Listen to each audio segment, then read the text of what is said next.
Ladies and gentlemen, I am officially running for President of the United States. And we are...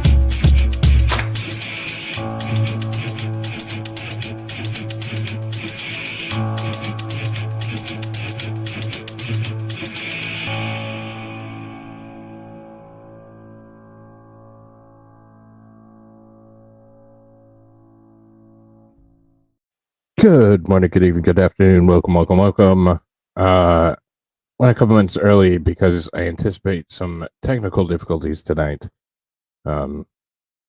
Because I've had technical difficulties all day, so why wouldn't I have them tonight? So hope everyone's doing well. I'm going to be flying solo today. Mathew may join me at some point, but I don't want to force him into it. So he has the link if he wants to pat back, he's welcome to. But yeah, this should be fun. So I'm gonna say I'm gonna say hello to everyone, and then we're gonna get right into the coverage of the trial because like I said, I really want to try and be done by the end of the year. We have 2 days remaining, and then verdict. 2 actual court days, which translates to 3, 4, 5, 6 weeks maybe. So we'll get going on it right away. But I want to say hi to everybody first. Digger, hello. Comer, maybe it's the FBI wondering about the plutonium. I don't have plutonium. I wish I did, but they won't let me. And that looks like a crew to start because I went early, so shocked the world. So I'm sure more people will filter in as we go here. But good to see everybody. I hope everybody's doing well. No, I truly don't have any. I wish I did, Comer. But with that being said, like I said, let's get right into it. If I could get somebody to give me a, yeah, we have sound, that would be fantastic when I start the video. Do you swear or affirm the testimony you're about to give in this case is the truth, the whole truth, and nothing but the truth? I do. Thank you. Good morning. Good morning. And can you please state your name? Certainly, it's Anna Castiglione Richmond. And can you spell your last name for the record? Sure. Castiglione is Castiglione, and then Richmond is Richmond. And where are you employed? I'm at the Montgomery County Coroner's Office. And in what capacity? I'm one of the forensic pathologists. So this is a coroner, the forensic pathologist from the city. Then I hand you what's been marked as State's Exhibit 153. Hey, what's up, Dog Mama? If you're familiar. Dog Mama is a member for 3 months. I hope you're feeling well or better, or continue to get feeling well or better. I think everybody knows. I was trying not to dox shit out of you, or talk about it publicly, but I guess I just did. So fuck me. So I hope you're turning the corner and starting to feel a little bit better. I know it sucks. I just went through the same kind of thing. So we hope to have you back next week, but thank you. Quiet. So we're going to turn this bad boy up.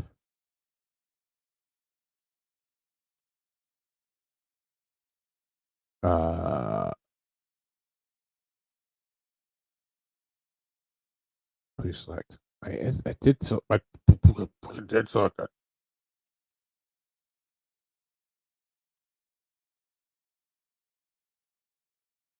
Okay, so I have volume boost on. I think it's just. I think this lady just talks very quietly, but. Or when you're finished, you'll know at me. Okay, certainly. All right. And what is that? That's my curriculum vitae. And what is a curriculum vitae? It's a Hey, resume. Linda. And is that a fair and accurate copy of your curriculum vitae? Yes. Was that 153? Yes, Your Honor. Permission to publish to the jury. Okay. I'm going to start down here, Dr. Richmond, on your curriculum I'm just going to say CV. And can you review with the jury beginning in 1991 through 1994 your educational background? Certainly. At the time, I That was helps. living in Italy, so I completed a diploma in accountancy and business.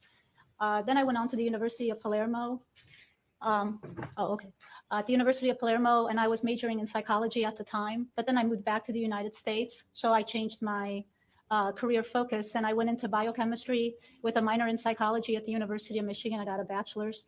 Then I course went on you to did. medical school at Wayne State University. That makes sense. And that was a 4-year program. Then I specialized in pathology, so I moved to the University of Texas at Houston and did my pathology residency in anatomic and clinical pathology. And then I subspecialized in cytopathology at MD Anderson Cancer Center for 1 year. And then I practiced pathology at a hospital setting, both at the university and a private hospital, for about 8 years until I decided to change a little bit again and do forensics. So I started, I did the program, the forensic fellowship at Montgomery County Coroner's Office, and they hired me on as staff after I completed my training. And so I think that microphone does move if you want to scoot it closer Okay, to you. And yeah. you could even maybe scoot your chair out there. Okay, And so when you were at the Wayne State University, you did graduate with a medical degree. correct, So you are a physician. correct, All right. yes, And then you received additional training in the field of pathology, you indicated? yes. And what is pathology? So it's a branch of medicine where we evaluate and study disease processes by evaluating tissue specimens or body fluids, or it's the focus in my case now for postmortem examinations where we determine the cause of death. And you have been operating in capacity as a pathologist There we for go. how long? Thanks, Dog Mello. Since I started my specialty in 2006, so it's been about 15 years, And as a forensic pathologist then? 2 years. And as part of your responsibilities as a forensic pathologist, you conduct postmortem examinations? Correct. And how many postmortem examinations do you think you've conducted? Oh, over 500. And is the Holy common term hell. for postmortem examination an autopsy? Correct. And what was that number again? It already escaped me what you just said. She definitely Over looks like 500. only the And kind of is this person that something you do every day Never as part mind. of your job as a deputy coroner at the Montgomery County Coroner's Office? I do. And while you've been practicing as a physician, have you received any honors or awards? Well, when I was in my biochemistry studies, I did. I received numerous awards in my studies. And I have had poster presentations for my research on a national level during my training as a pathologist and post-medical school studies. And those are noted on your CV as well on page 1 and 2. Correct. Yes.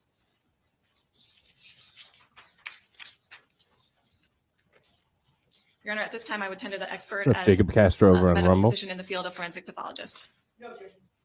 Please proceed.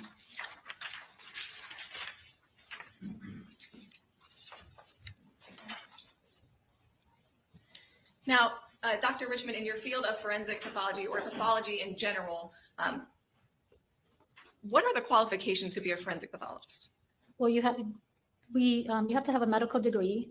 And then in my case, I have special additional training, not only in pathology in general, but in forensics specifically to be able to evaluate postmortem bodies, because the pathology is different. The tissue looks different under the microscope.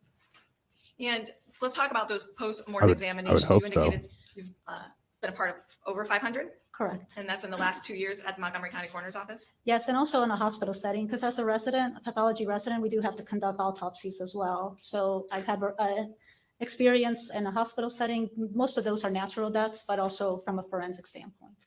What's up, Scene Red 04? Have you performed any post-mortem examinations on hangings? Yes, Have you performed any post-mortem examinations on strangulation? yes. Can you estimate how many post-mortem examinations you've performed on hangings? Approximately 70. Wow. In those post-mortem examinations, were the hangings a ligature similar to a USB cord? A few. How many is a few? And in those hangings, have you observed injuries? Yes. Your Honor, is this line of questioning? I think it's beyond the scope of her report. It's about her training and experience, which is Well, encompassed we in got the her report. qualified as an expert, if that's what Right. you're seeking. I don't know. We're talking about her experience as a forensic pathologist, Your Honor. That's Well, I clearly. mean, that's part of her qualification. Go ahead. I mean, if this is background. I'll re-raise it if I think it's a report issue. Okay, sure. What injuries have you seen in hangings in your experience? I've seen soft tissue hemorrhage or blood in the neck soft tissue, and occasionally I've seen some fractures. And where have you seen those fractures? Some have been with the hyoid bone, which is a bone that sits right here in the upper neck. Others have been in the cervical spine. Have you ever seen 4 fractures in a hanging? I have not. Seems like it's kind of relating to Beck, which she just said it Can wasn't. you talk now generally about the process of conducting a postmortem Oh, no examination? worries. She at said, can you Montgomery talk County Coroner's generally? Office? Certainly. So initially we received the body Specifically. in a body bag. And once we remove the body from the body bag, we photograph and document how the person looks. What are they wearing? What condition is their body? And I'm documenting that as well. After that, in some cases, we do radiographs, x-rays to see what the bony structure looks like. Once that's complete, we will remove the clothing so we can look at the body more thoroughly and without anything obstructing the body. And we'll do the same thing. We'll repeat the photographs, and I will continue documenting my findings of any injuries or any natural disease processes, or depending on the case. And then from there, that completes then what we call the external exam. Then we move on to an internal exam, and that's when we actually perform an autopsy and examine the organs internally. And similar process, I document what I find and we photograph any significant findings. Now, you do that as in Montgomery County, is that correct? Correct. And then does the Montgomery County Coroner's Office contract with other counties in the state to conduct postmortem examinations? They do, yes, And one of those counties is Delaware County? correct.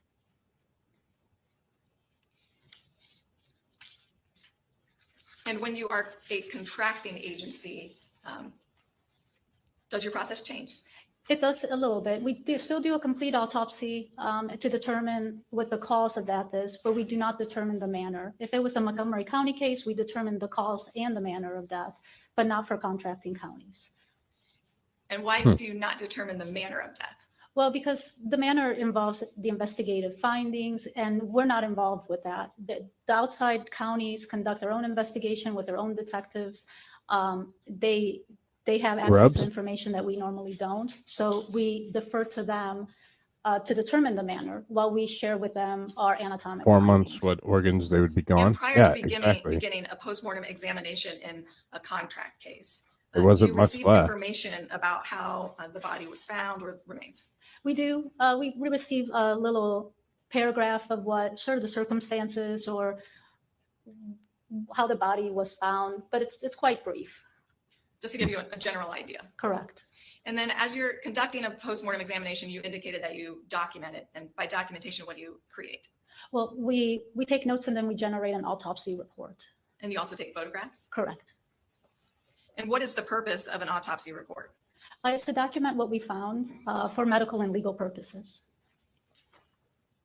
And can you explain what is a cause of death finding? So a cause of death is the anatomic findings that we found during an autopsy that may explain how the person passed away. And I believe you answered this, but that is different than manner of death. Correct. And now, turning to the reason why you're here, did you have the opportunity to perform a postmortem examination on remains on September 17th of Just the 2020? antifreeze I did. wiener pick, dude? No, Yeah, this is Did you follow the normal procedure or tell the this is jury? what Mathew you did? Moore. Yes. He was accused so we of did receive murder remains, at the time it was in a Southern tentative, Ohio. decedent until and she his was wife identified. pretty But yeah, obviously we committed received the remains suicide. in a body bag, and we went through the same procedure. We initially examined the body. Once the body was removed from the body bag, which were the skeletonized and mummified remains of the decedent, and then we were able to document through a report and also through photographs what we found. But because her remains were in a mummified and skeletonized state, we did not do an internal exam, and we ended up referring the body for further evaluation to Ohio State University for anthropologic evaluation. And who made that decision? We all did. I, at the time, was a fellow, so I was working under the supervision of Dr. Lehman. So it was our Red, office, he's Dr. he's Lehman, been our coroner, on Dr. Marshbarger, he's been on my who channel a we all couple times. coordinated, He the generally care shows of our up for a remains couple to Ohio hours, State University for higher and level joins of us, care, 'cause pretty this is much, an and older for further case, so. evaluation. And now, when a body is received at the Montgomery County The Coroner's actual Office, it's defendant joins documented. us. Yes, And He's then been joining us pretty much every the week. travels of the body, He'll so to speak, probably would show be up continued to today, be too. documented. yes.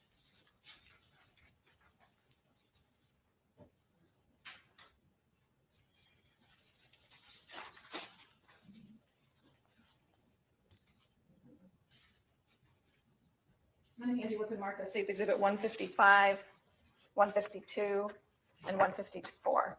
You can look at each of those, and when you're finished, look up at me. Okay.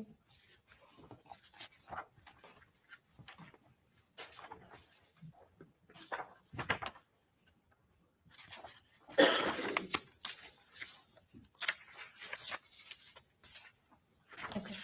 And let's start with State's Exhibit 155. Are you familiar with this? Yes. And what is it? It's one of our intake outtake type of documents where we document when the body was received and then when the body left our building. And is this a fair and accurate copy of the documentation created for Ms. Noble's case? Yes. State's Exhibit 154. Are you familiar with that? I am, yes. And what is that? That's a chain of custody form. And it's approximately 5 pages. Correct. And is this a fair and accurate copy of the chain of custody form for Ms. Nobles? Yes. And then finally, State's Exhibit 152. Are you familiar with that? Yes. And what is it? That's a copy of our autopsy report. For Ms. Noble. Correct. All right. And this is a fair and accurate copy of your report? Yes. Your Honor, permission to publish the jury? No objection or anything. I'm placing State's Exhibit 155 on the overhead. We'll zoom out for an overhead view. And again, what is this? That's sort of our intake outtake form. That's how when Ms. Noble's remains were received and then when they were released from our office.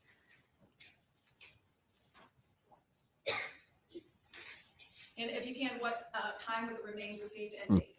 So it was September 17th of 2020 and she was received at 2:08 a.m.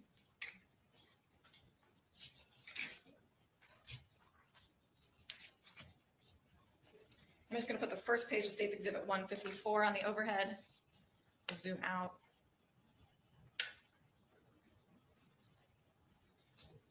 So there's nothing, just so you see, there's nothing below this portion of the page, right? No information. Correct.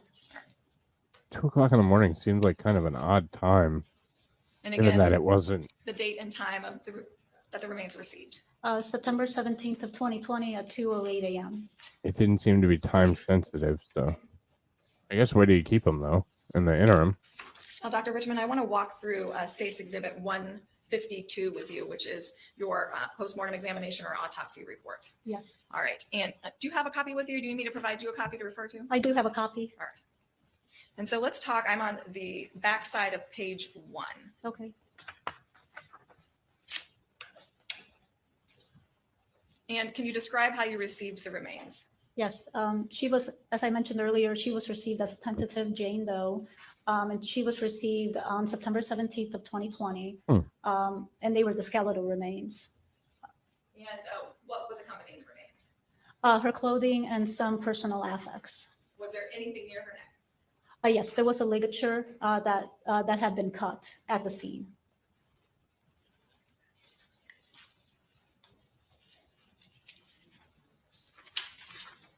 There's a ligature near her neck because they said they removed it and placed it in a bag. The FBI. Show her what's been marked as State's Exhibit 150A through.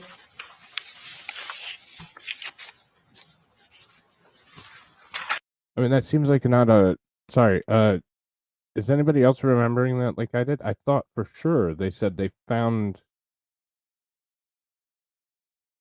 They removed it at the scene. The FBI agent did, and placed it in an evidence bag because he cut it 3 times, as we remember.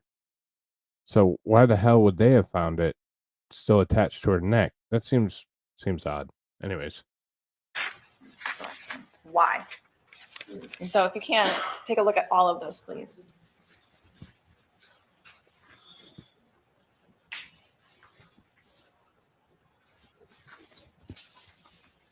I thought so, Digger, but thank you. Yeah, that's an odd inconsistency.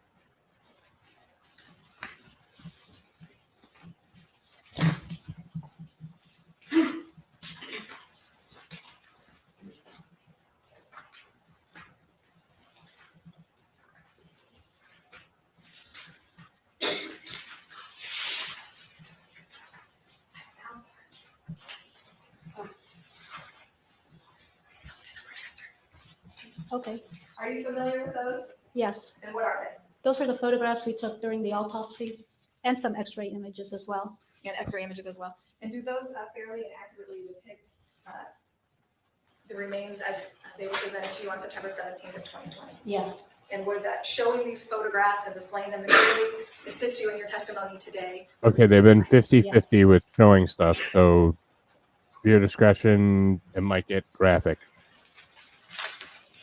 But I don't know.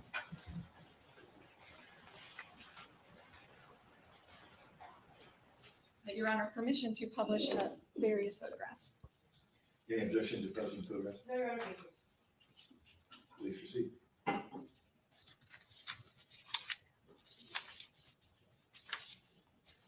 And Dr. Richmond, when the remains arrive at the Montgomery County Coroner's Office, what are they contained in? they're in a body bag. And are they fastened, secured in any fashion? Yes, And I'm going to place State's Exhibit 150Z on the overhead. Can you explain what this is? yes, that's the bag that's around the zipper, and that's placed when the body is collected at the scene. And so we cut that to access the bag. And this is the tag that was on the bag for Ms. Bevel's remains. Correct, yes. And once you did that, what happened next? Well, then we removed the body from the bag and start our external examination. In her case, she also received some x-rays. So that would have been done from the beginning as well. I'm going to show published State's Exhibit 150. I'm zooming in. Trigger warning, maybe. Yeah. Well, they haven't been consistent Can with you it. explain One for the they'll jury show what and the next one they won't. Yes, so here we have the skeletal remains of, at the time, Jane Doe, but of Miss Noble. So the head is on the left. What we're looking at is the bottom part of her head. And this is her hair here. And then her legs are bent, which are on this side here. And the body is mummified and skeletonized. Does this picture depict clothing still? It does, yes. And you collected that clothing? Yes, we did. And that included tennis shoes as well? Correct, yes. State's Exhibit 150B. So here's Hold on, I'm going to zoom out just a little bit. So Sure. there we go. And please tell the jury about this. So yes, so here we're looking at the left side of Miss Noble. Here's her head and her feet would be here. So we're looking at her hair and her shoulder here. And here we're starting to see some of the ligature, the USB cord that was received on her neck.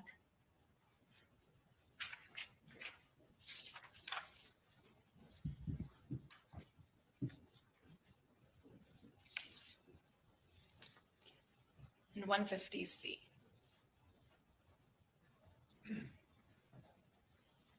So here, we're still viewing the left side of her body, but now we have a view of her legs and her shoes. And here's her head, and here would be her feet. And so we're still viewing, here's a portion of the ligature, and here are her tennis shoes. And this here is her case number that we see. So it, Marking on the screen. Okay, sorry. okay.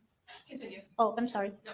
Yeah, so 4941 is her autopsy number. And then 20 is the year 2020.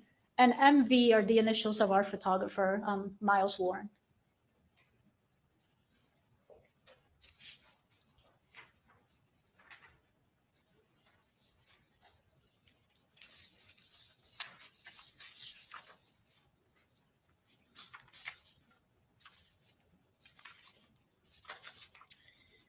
And State's Exhibit 150E.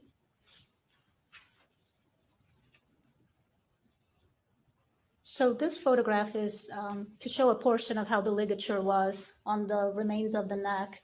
So here's the ligature here, and it gets lost in her hair. This here is all of her hair, and here's a portion of her. I believe that's her mandible that's been sort of displaced. And when you were examining What, you the believe? ligature, did you find a knot? Not in the portion that we received, no. 150F, publishing it to the jury.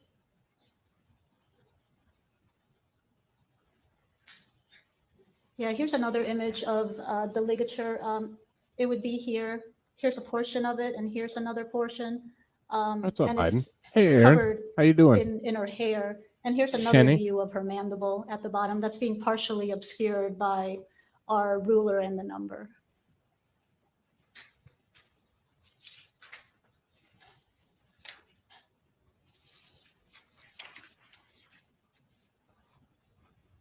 One, 150H, I'm placing 150H on the overhead. So it's obviously there. So here's You a said it's in better, the a clear picture, photo of the so- ligature around the remnants of the neck. And so there's two portions the of the FBI was USB lying. cord on the neck, which is this structure here. Or misspoke. And then With here's, the benefit of this the part doubt. here is part of her skull. And does the USB cord end right there? A portion of it does. We do have a continuation because it was actually in two pieces that I received because it had been cut at the seam. That's weird. And this right here, though, is that one of the cut ends? And if you need me to zoom in, I can. And then she just said 2. They said there was more cuts than I believe that. so, There's a lot yes. of weirdness with this ligature. But then the other end continues off to the right. Correct. A lot of weirdness. Which seems unnecessary because there's not. Placing States Exhibit 150B again on the overhead. I don't feel like there's a That ton part of that weight continued on off the to right, ligature. is that? But Yes.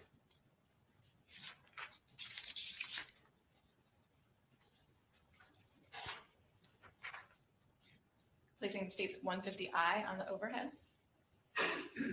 Yeah, so this is a photograph of the two portions of ligature we received.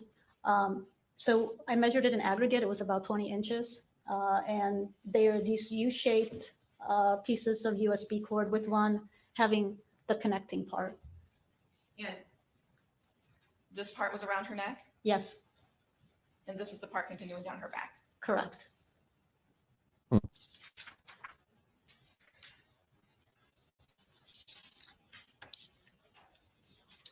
States Exhibit 150X. that's what I thought too. I was making sure I wasn't misremembering, but Yeah, so here we have her skull. I was with her almost maxilla, certain which is that they here. said 3. This portion here in her nose with the hair attached. There's some mold and growth on the remains. Where is that? Oh, it's this white material here.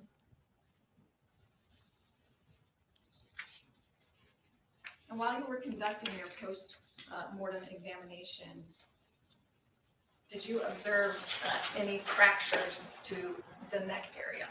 Well, the fracture I observed was to the hyoid bone.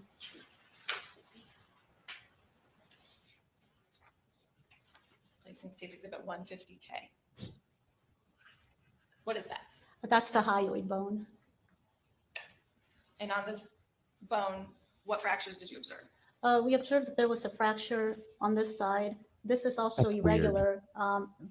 But That our exam did not identify that they the lied other about that. portions because at that point we deferred the examination to anthropology then.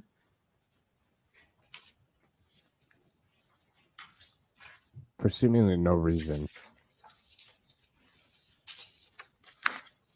Then you indicated x-rays were also taken? Yes, And is that part of the standard procedure at Montgomery County Coroner's Office? yes.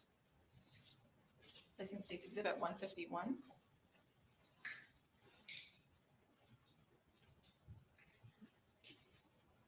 And what is that? So this is an x-ray of her head, of the skull, and here are her shoulders. So it's the upper part of her body, including the skull. What is this? Oh. That's the USB cord. And What we is also, this? Oops, yeah, sorry, go ahead. Yeah, I was about to say, that's a necklace that we found on her person.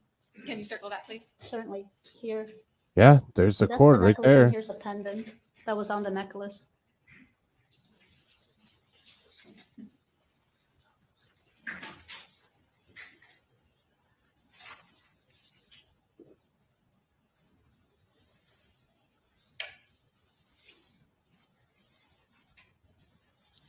What is that? I believe that's still a portion of the USB cord. Ghostry, I think because she was out there for, I think they said 4 months. Exhibit 151A. I think it just kept kind of separating as So it this went. is an X-ray of her torso from mid-chest down, including part of her pelvis and part of her right arm. What is this? That's probably from a tank top. They're just some clips, probably from her clothing.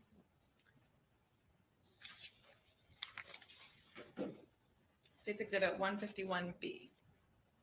What is this? So here we're x-raying the bottom portion of her body, including her pelvis and her legs. And this is one of her feet.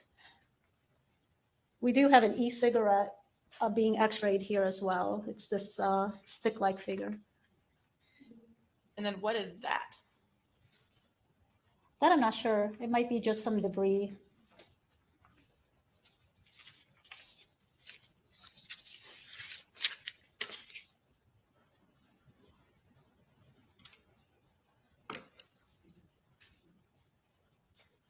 Dr. Richmond, I want to now get into showing the physical evidence. You have gloves right there and scissors. If you could please put them on.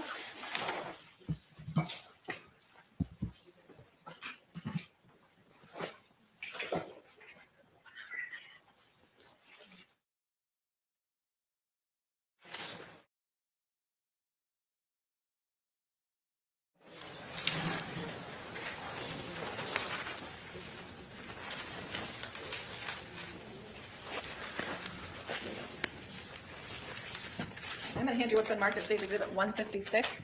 Can you identify that? Yes, that's a ligature that was in two pieces. And how do you know? It's indicated as it's labeled on the bag. And is that one of the labels from the Montgomery County Coroner's Office? Yes, You recognize it? yes. If you can, please cut it open. So did they lose another section of the?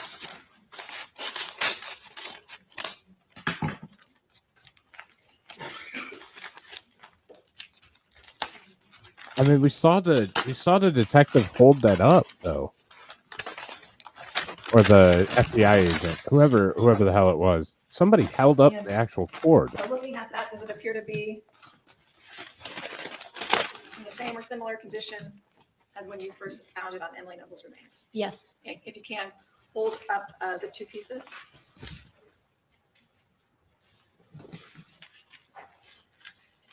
And that piece that you're holding up right there, that is the piece you indicated earlier was around her neck from the photographs. Yes. And can you hold up the other piece, please? That was the piece that was dangling down her back. That's not This the was cord also they had around her before neck, and then that was dangling on the back. at all. Not So even was close. this around her neck or tucked into the cord around her neck? Well, they were both tucked into each other. Yes. We got to be Kind of like a missing shoelace, something. Yes. All right. But this is what was around her neck. Yes. Like, what the hell are we missing? Because that's not the same cord from a couple weeks ago. Showing it, putting it up for the jury.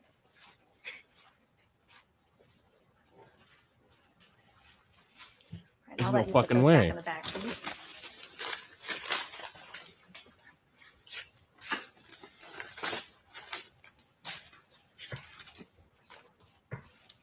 All right, now I'm going to hand you what's been marked as State Exhibit 157.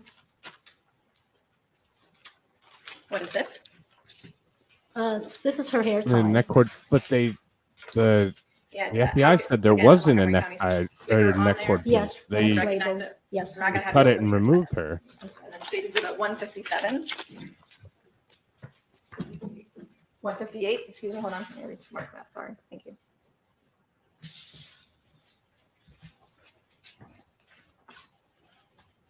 Yeah, this is like it's labeled as e-cigarette and necklace. Is that from the Montgomery County Coroner's Office? Yes, but it doesn't have our standard label on it. Do you recall retrieving the e-cigarette and necklace from the remains? Yes. I'm gonna have you change gloves and open that up for me, please. Hmm.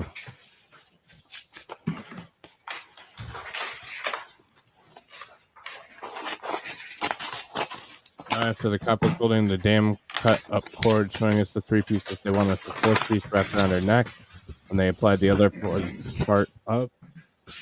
Yeah, that's apparently. That's what I'm saying. This is not the same You cord, just not hold even them up to show close. to the jury. What is that?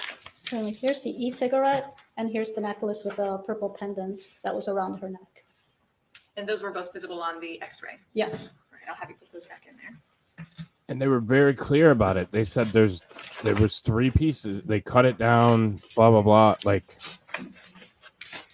there was no indication that there was another piece around her neck. 159.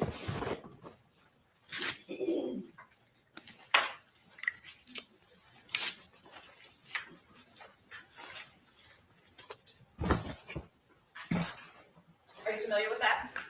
Yes. And what is it? It's clothing from Miss Noble, Old Navy leggings. It's labeled. All right, if you could please open that up.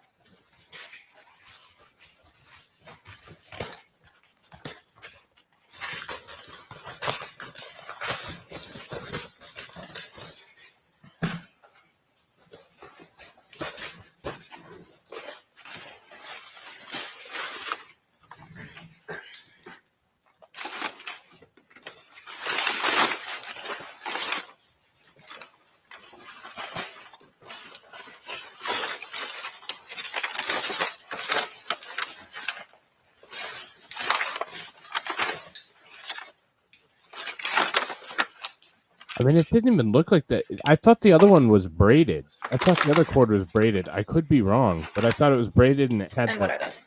that thick rubber stop on it. That we collected. Are you able to put it back in the bag? I can try. It's not easy.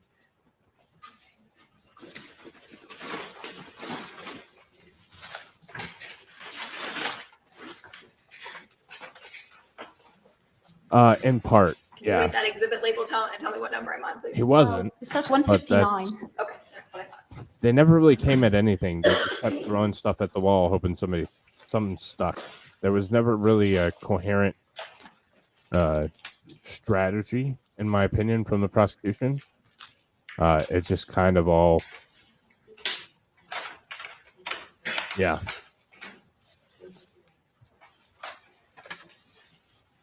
That's 161. what I was kind of starting to feel like. And then we have the tooth Yes. that was found months It's the tank later. top that we collected. Would it be out of the Can you please question to open think that that one, something like that happened? I don't know.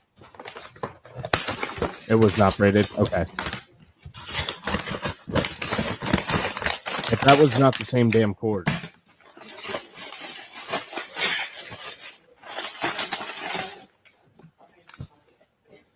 Yeah, it's in a second bag with our label on it as well. Yes. And they were pretty depressed, both of them. And then, yeah, she ultimately took her life afterwards. He has a really good book explaining it, Biden, if you're into it. It's a tank top. And you recognize that from the remains of Emily Noble? I have it Yes. somewhere. Let me get you a link. That's 161. The court reporter's nodding her head, so, Yes. yes. Unless somebody else has it where I don't have to look for it for 6 hours. And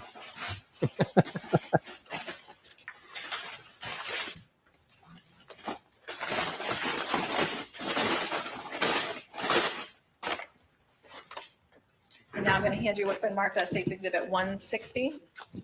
Never mind, I got it. Oops. Let's try that again. Okay, sorry. Want to throw your dirty ones in there? Yeah, that'd be great. I got it. Thank you. So that's the book that Matthew wrote, Biden. Yeah, so this And, bag is labeled Old Navy shirt. And what is that? A It's a pretty good portion of her read. clothing. She had a shirt mean, on. There's a lot of information in there. So, and Obama, Biden, whoever the hell you are, like I said, Matt normally shows up every week. So if he has any questions whatsoever, he's been really gracious with his time and really gracious answering questions. I'm sure that he would answer anything you had. So.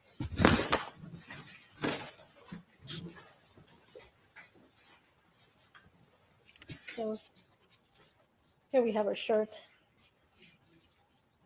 It's mostly intact. It is, with some defects in the fabric.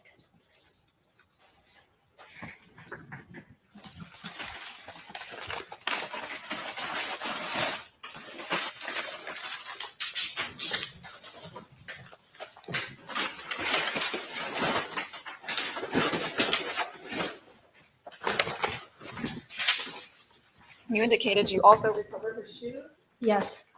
Right. And I'll hand you what's been marked as Defendant's Exhibit JJ. It was opened yesterday, so I'll just ask you to remove the items. Okay.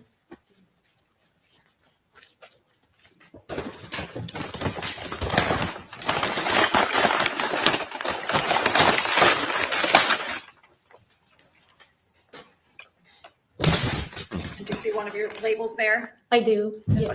What is in that bag? It says it's a left shoe with our label on it.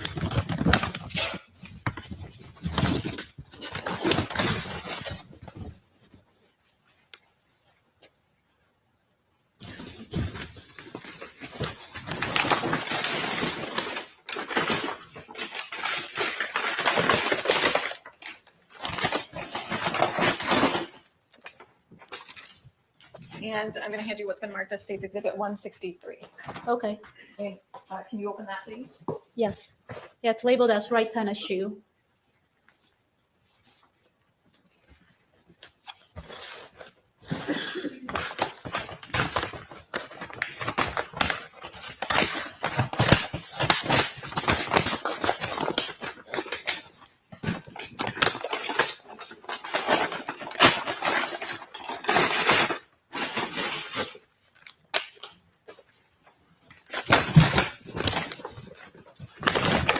If you're going to testify in murder trials, learn how to open a bag, So it's a right tennis shoe. please. Did you see your label on that bag from the coroner's office as well? I do. Yes, our label in it with the writing our shoe. And that's one of the right shoe of Ms. Nobles. Yes, correct.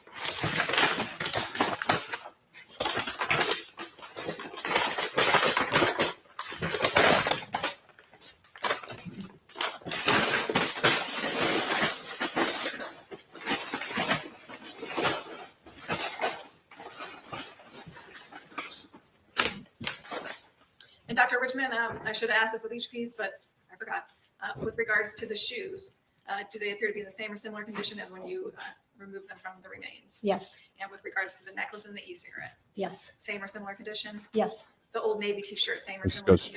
stream. The Old Navy pants or leggings? The same cord or comes similar out at condition? 58.49. And the Okay. tank top, same or similar condition? yes. Now, when you collect evidence like that, is there a document created at the Montgomery County Coroner's Office? They Yes. always do. And I'm gonna hand It's you like what's they been make marked as as much State's Exhibit noise as possible. 164. Every single Yes. time they open That's the anything. evidence sheet of our documentation of what we collect. Set the trash can there. Okay, thanks. This is a fair and accurate copy of the evidence collection sheet for the items you received from Ms. Noble's remains. Yes. Permission to publish on the jury? Thanks, Jenny.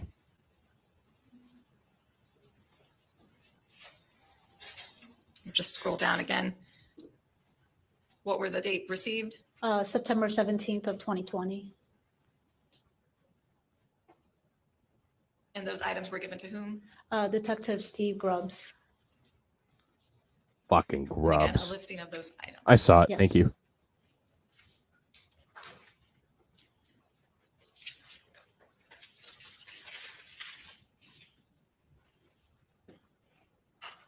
Now, you described that in this case, a decision was made to send the remains to OSU. Yes. And for what purpose? Well, because the remains were mummified and skeletonized, they have. Hang on, we're going to cut in real quick. And thank you, Jenny, for sending us this clip. This is the cord from a little bit ago. So we'll see. Kill a deer with his own fucking horn, Indian. This would be the black cord that I collected. Right, and are those tape pieces of tape that you placed on the cord at the end of them? Yes, ma'am. So you can see CH, my initial is 61 is my badge number, and then 9/17/20, which was the date. The kill a deer with his own fucking. That's not the same. That's not the same cord. Not even close. No, I think that shows us that it's not the same cord. And like he said, he put the tape where the cuts were, and I didn't see any tape on the other side. So, I mean, I'll go back and look at it like the whole thing again because I can expand from there. But no, I appreciate the hell out of it. Yeah. I just wanted to see the cord, and the cord he said, like he said, he put the ends of the tape where he cut it, to preserve it, whatever. There was no tape on that other cord. Go 12 minutes back. Horn.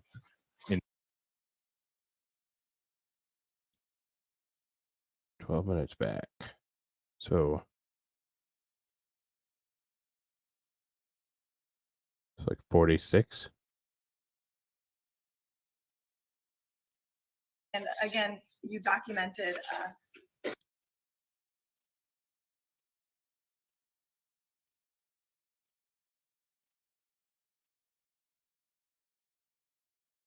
A little too far. There's 6 feet 4 inches on the ground.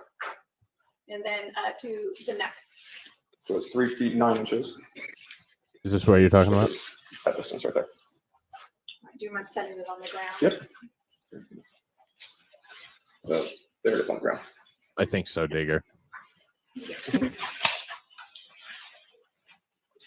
And what other observations of the remains did you make about the remains itself as you were evaluating the scene? So as I was walking through the woods, the remains back. Oh. So this was I meant the cord shown today. Gotcha. That might be more challenging. 117. But that makes more sense, Digger.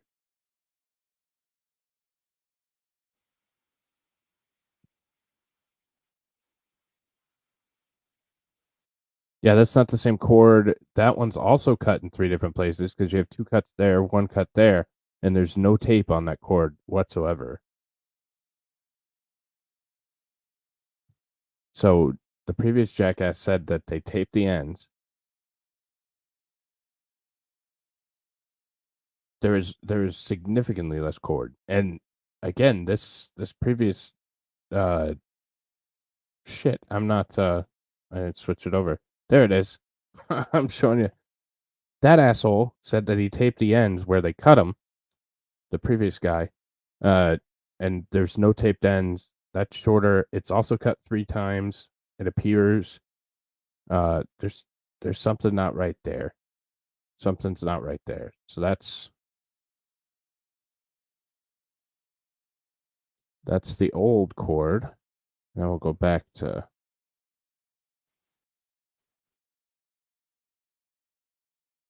cord from the detective or the law enforcement. Cord from coroner.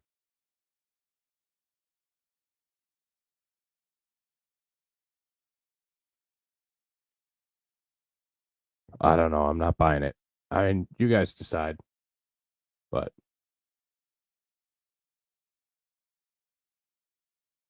exactly.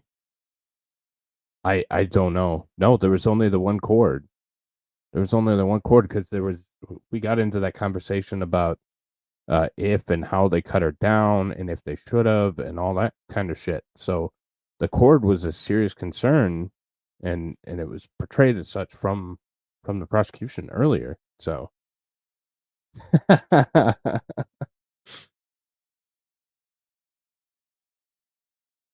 hmm.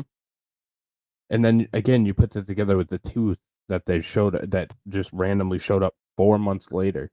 You put that together with all the other inconsistencies and kind of bullshit they've been trying to pull throughout this entire trial, and I think it looks shady. But anyways, we'll keep going. Thank you for helping me out, y'all. Ms. Noble's remains. Do they have other tools at their disposal that you do not at the coroner's office? Yes. They have more visual tools like special microscopes and such that they use that we don't use, and additional training to evaluate bones. And do you recall when those remains were sent to OSU? I believe it was October 2nd, I believe. Oh, hold on. Is there something that would refresh your recollection? I mean, technically, and if you ask Matt, like the whole case hinged on that cord because that's where Grubbs found it in the garage there. That was Cheeseburger, Yes. not Grubbs. Yeah, so they were released on That was the October whole 2nd to a behind representative of the Ohio case, State board. University at So. 12:22 p.m. PM. And then after they were released to OSU, did you have any further involvement while you waited for their conclusions? No, we just awaited their conclusion and then they took custody of the remains. We never received them after they were sent. At some point, though, did you receive a report from a Dr. Agnew with the Ohio State University? Yes, And after reviewing Dr. Agnew's findings, did you then author the post-mortem examination report for the remains of Emily Noble? yes, And did you include a cause of death? yes, Now, were you able, after reviewing not only your own examination of the remains as well as Dr. Agnew's report, able to give an opinion as to the cause of death for Emily Noble? yes, And that opinion is rendered to a reasonable degree of medical and scientific certainty? yes. And what, I'll place your report on the overhead.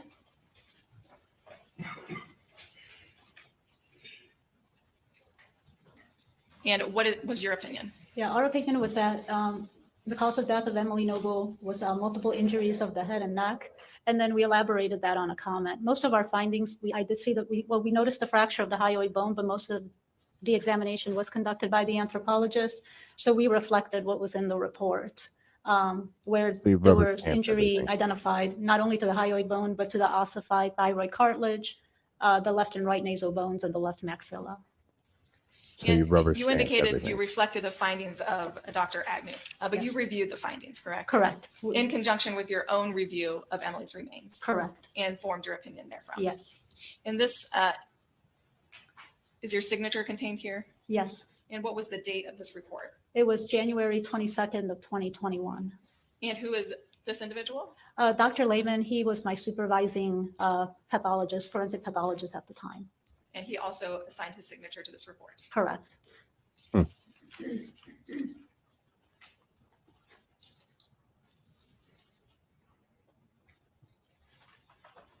Oh, so she was basically just a skeleton when they found her. They said anthropologist, not forensic examiner. Yes. So she I was, have nothing further. I believe she was 17 pounds when they found her. She was in a wooded area for 4 months before they found her remains. Your Honor, if I could.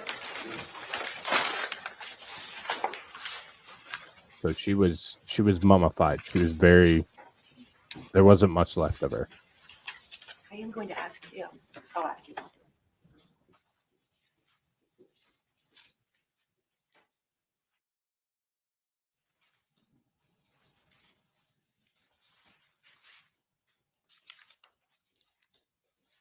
Good morning. Good morning. Diane Menashe on behalf of Matt Moore. Hi. Got some follow-up questions with you. Okay. Just want to, let's begin with one thing you said. You were asked, do you render those opinions to a reasonable degree of scientific certainty? You would agree with me as a forensic pathologist that there is no absolutes in science. Yes. And so we use the term reasonable degree, right, to scientific Oh or shit, medical certainty. Diane's about to be Correct. canceled. And I am assuming in, and tell me if I'm wrong, but in your expertise, and I know you've just been tendered as a forensic expert, that you would never testify under oath and say anything is an absolute. Correct. Would you mind opening the hair tie bag? Okay. And tell me if you, I think you have photos.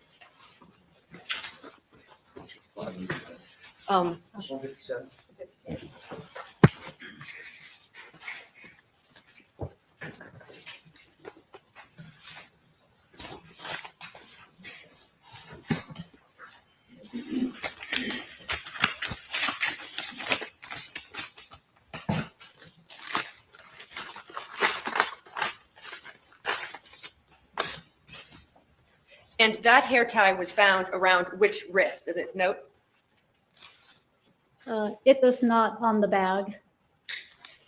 Do you have independent recollection of that, or would a picture refresh your recollection? The picture would help. Let me, one moment, if I look for one.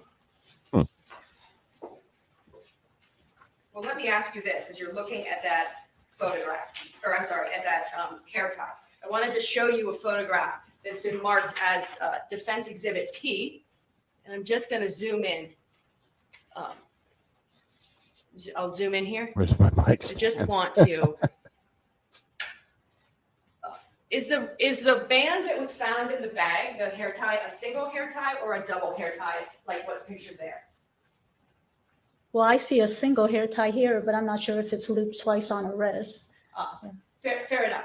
But what's in the bag is a single, right? Correct, yes. And if it was looped twice on the wrist, I assume that we would see that in the pictures. Would you agree with me on that? Yes, So it's not the same hair tie either. Now about, I want to go through your report. Showing you what's been marked as State's Exhibit 152. The signatures on the report, there's 2 signatures. correct. Yours appears as the first signature. Yes, And it's, and as you testified to, it's because at the time you were a fellow, and Dr. Lehman essentially was he doing a peer review of your work? Is that what you would call it? well, he was present at the autopsy. He was supervising the entire case with me. And so his is the second signature on the report. Correct. But you were the one that was actually performing the majority of the work in this case. Yes, in conjunction with Dr. Lehman, he was there the entire time. So it was the 2 of us together. So I want to go to the remains received. I did. Remains received right here includes the date, and it says skeletal remains. Do you see that And under the remains received? Bosnian leak Yes. and tech. And then I want to go down to the external examination section. You would agree with me that the remains received, that is the bones, there is not an inventory or itemization of the bones that were received in your report. Is that fair to say? Correct, yes. And the only thing that you note in that paragraph as missing is where you say some teeth absent. Correct. And you know, despite you being shown this picture, one moment.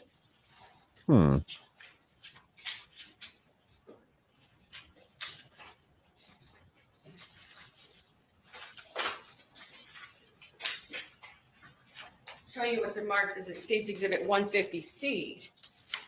The shoes, I'm curious about this. Let me zoom in. When the remains arrived at Montgomery County, were the shoes off the feet? Yes. Diane's been one They hell had of been an taken attorney, off by the way. feet. Well, they were in the bag with the remains, but they were not attached to the body. No. So, and I want to The really be state clear about this. So kangaroo when in you Canada? zipped the body bag Awesome. open and removed the remains, that's why I wanted to follow up. It appears that the shoe has been removed from the remains. Yes. And that is true of both shoes? Well, in that, I believe, I can see it on that shoe, but I'm not sure of the other one. Let's see if there's a different picture you want to show. One moment while I look through the other photos that you want to show. To see if there's a picture of the other shoe. Doesn't appear to be. Well, let me show you 150.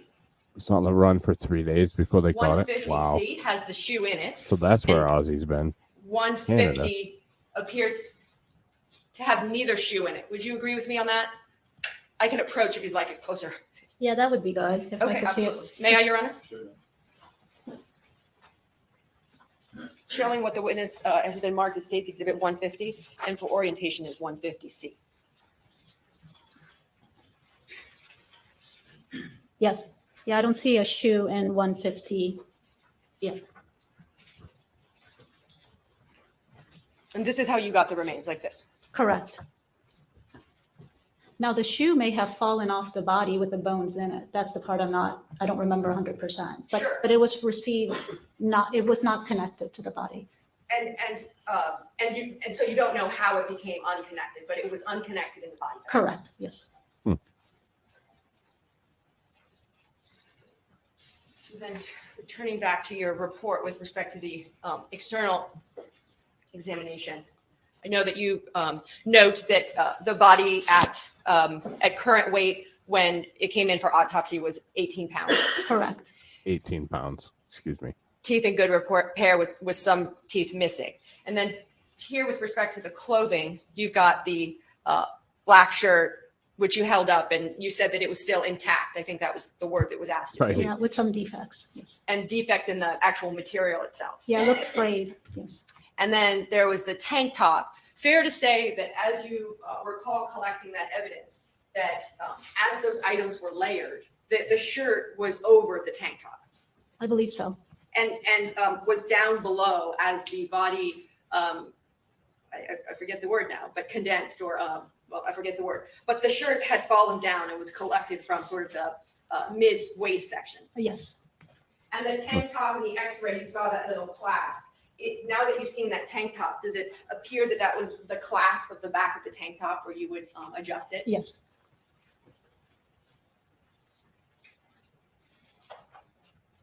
And then I know the e-cigarette was shown in the x-ray. The e-cigarette is actually shown in the x-ray because it was in the pocket of the pants. I believe so. Was it not? I just want to show you that picture. If you can tell, and I believe you can, showing you what State's Exhibit 151B. Let me zoom out. This would be. Hey, P, how you doing, buddy? What body part? Yeah, that's the femur, the right femur. So it's the right bone here. And so this would be the left femur. Correct. And so it appears that the e-cigarette is in the left pocket of the pants that were being worn at the time. Yes.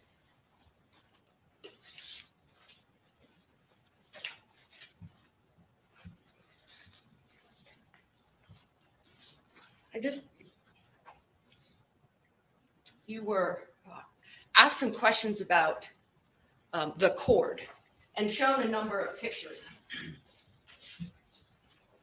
I want to go through some of those. Showing you what's been marked as State's Exhibit 150I. Sorry to hear that, buddy. Hope it gets better. Just so I'm clear, you or anyone from your office did not make those cuts. Correct. So if you could hold up that cord again.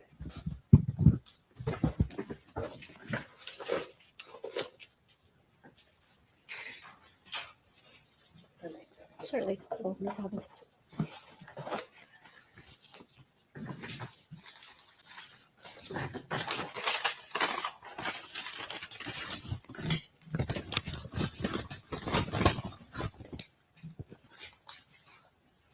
Thank you. And if I may, and I have a fresh set of gloves on. So this was your testimony that this was what was around the neck. Yes. You would agree with me that this is, what do you think that total distance is? And I That won't was around the neck? hold you to exact. Approximately What the 4 or hell? 5 inches. And just so I'm clear, you didn't cut this. Correct. And it's your understanding that someone at the scene was able to get in close enough to cut that Yes. 4 or 5 inches. And you believe that this was around the neck. Yes. We don't. Wow. There are no pictures of that from the lower portion, right? The pictures that you were shown are from the back Let's of the get ahead of neck. you here, Let me AP. show you those again. For instance, State's Exhibit 150H. Now, help orient me, but I believe this is the neck. Correct. And this is the back of the neck? And you can also use your screen. This whole thing's fishy. I I believe don't so. like this Yes. whole cord Yeah, thing. this is the back of the neck. Okay, so that picture is looking from. She was a very small woman, correct, 96 yes. pounds, I believe. But she was very, very short, very petite. And But I this don't showing you believe what's that been she marked had as any 150F. anorexia issues or anything. That would help. And I know the placard or the tag is seemingly in the way. Yes. But I know, is this the back of the neck again? Yes. So I'm curious because this is essentially the jaw. Yes, the head had turned. Like it was in the main photo, you can see the head is a little bit turned. So let's go back to that. In the main photo showing you 150 State's Exhibit. Is this the photo where we can tell it's turned or I'm happy? Yes. Okay. And tell the jurors how it's been turned.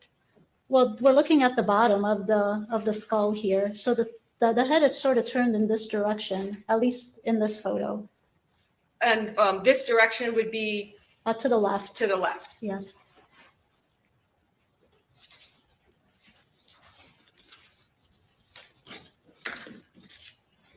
I'm going to go now. How many photographs were taken in all by the photographer at the coroner's office. Do you know? I'm not sure of the exact number. But certainly all of those photographs were turned over to the state of Ohio through the course of your work. They should have been, yes, if, with a request. Sure. Showing you what's been marked as State's Exhibit 150K. Yes, This is the hyoid bone. yes, Now, I want to talk about a little bit about just anatomy. So obviously you're a forensic pathologist. Hyoid bone is above the thyroid cartilage. correct. Is that right? Yes, You took this picture because your testimony is that the only fracture you saw was the hyoid bone. yes, And this is exactly why you, I'm assuming, inventoried that and took a standalone picture of that. correct. You would agree with me, and I presume that you had an opportunity to review all of your photos today. No, There no is no fracture. standalone or other picture of the thyroid cartilage. Would you agree? We did not examine the thyroid cartilage. At that point, we decided to have the anthropologist conduct their exam, so we never examined it. No, just question though, is there isn't an What? independent photograph of the thyroid cartilage. Correct, So the only photograph we have in your collection of photos is of the hyoid bone. correct. Which takes me back to your report. You would, when you would consider the hyoid bone in the neck, Yes, you would consider the thyroid cartilage in the neck as well, would you not? correct. So I want to go to your findings and conclusions in this case. AP, the witness, Which are graduated multiple from the injuries University of to the Michigan. head and Enough neck. said. Yes, So let's separate those. The only fracture that you personally saw was of the neck. correct, If there were also fractures to the thyroid cartilage, that would still be the neck. correct. So your opinion with respect to any injuries to the head is exclusively relying upon Dr. Agnew's findings. Correct, and of the thyroid cartilage. I did not examine that. So let's break those up. Okay, You didn't examine the thyroid cartilage. correct. So you're relying on her findings as to the thyroid cartilage as well. Yes, And you're aware of I know you don't have the technology, but you're aware when you sent the bones off for forensic processing that there is a process yes, which the tissue can be removed from the bone. And then the bones can be more closely looked at once the tissue is removed. correct. And it was your understanding when you had the bones sent to OSU that was the work that they would engage in. Yes, Tell me if I'm wrong, but it's very important to capture bones. Let's just use bones. Bones when you receive them, just like you did. You really captured a detailed snapshot of the remains as you saw them from all angles. You captured several photographs of the ligature, right? yes, Because you know that this day might come when you come to court and you have to testify. And of course, not only are you giving the jurors a visual of what you saw, but it also helps to refresh your recollection. correct. So in terms of best practices, you want to make sure that you photograph everything, do you not, before you manipulate. Correct, So let's just say hypothetically, in an autopsy of a human who has recently died, you would first take the photographs of the body without any cuts whatsoever, would you not? correct. You would take it so that the viewer could see the full integrity. And then as cuts were made, right, then the layering of work would be captured on photographs. Correct. And that process of capturing that work is important, is it not? Yes, So going back to your report, I know that you reviewed Dr. Agnew's report as to the thyroid cartilage fracture. yes. There is not a picture of the thyroid cartilage in your stack. No, we couldn't see it because there was soft tissue over it, so that we did not examine it. You did not examine it. Correct. And her report was dated January 11th of 2021. And I see that your report is dated 11 days later. Yes. Tell me the day you received her report. I don't recall the exact day, but it must have been during that interval. So you received her report at some point, and we know that from the date of her report being issued to the date of your report, there's 11 days of time. Yes. And you're essentially waiting for that report, are you not? Correct. And then, and that is the conclusion as to the multiple injuries of the head, is her finding as to perimortem fractured on the left maxilla. Correct. Absent that finding, there's no multiple injuries to the head. Correct. We relied on Dr. Agnew's report and findings. Yes. I also just want to make sure we know, because it's included in your report on page 2, where you literally copy her report, do you not? Into Correct. your report. Yes, It's even, there's a quote there. Do you see that? yes, And then at the end, you're end quoting. yes, So you've literally taken this whole thing from her report and put it into your report. yes, Because the only perimortem injury that Dr. Agnew identifies is the left maxilla, correct? well, my understanding is she found a perimortem trauma to the nose and the left maxilla. Tell me which sentence you're reading it. Let me see. Sure.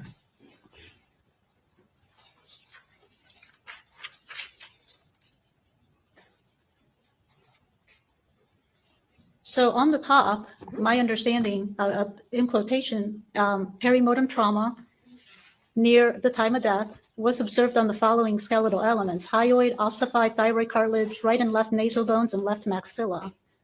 Oh, certainly. Uh-oh, cut her up. I'm not sure which number it is, so give me a second. Certainly.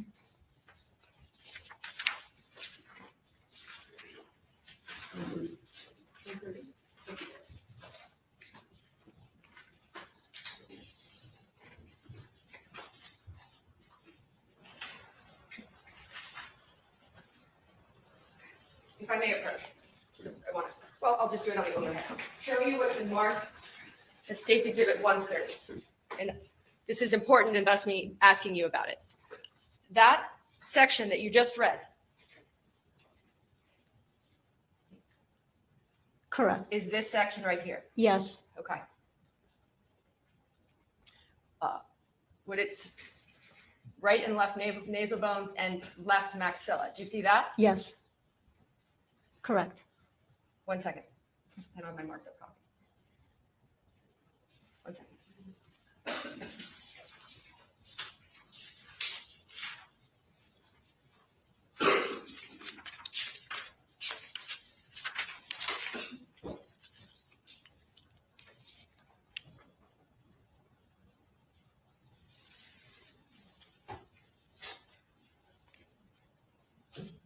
Right and left nasal bones. Is this what you're relying on? And the left maxilla. Correct. Do you believe that she's consistent throughout her report as to where she sees perimortem trauma? Objection, possible speculation as to consistency from Dr. Yeah, she can read the report. Sure. Answer Tell me if you'd like question, to read her report. I can certainly approach you with a copy. If I may, Your Honor. State's Exhibit 130.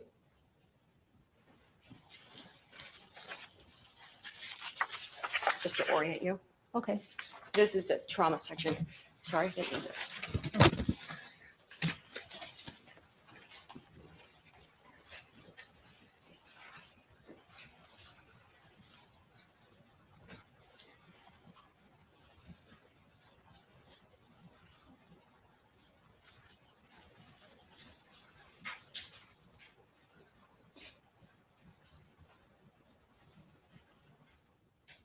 In my opinion, it seems consistent. Okay. Let me show it to you if I may approach again. Okay.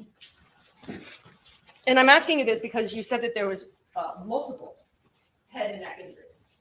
So I just want to make sure, right, and obviously accuracy in your field is important. Yes, So you see here that it talks about in this first section, the left maxilla, yes, and then you actually see here that now for the first time, the right maxilla is mentioned. Do you see that down there?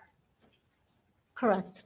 And with respect to your findings, and I know you copied the portion of her report into your report. The portion you copied, shown on page 3 of your report, this is what you relied upon in your findings as to the multiple head and neck injuries? Yes,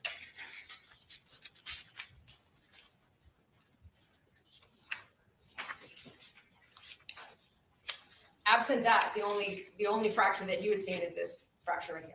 yes, but I did not examine the body. No, I understand. Yeah, This is the one fracture that you saw. correct, It's why you sent it out. correct, And you were trusting the work of someone else. correct, And then you literally adopted their work and plopped it into your report. correct. we could go to the shoes. Do you have one of the shoes still out, or are they back in the bag?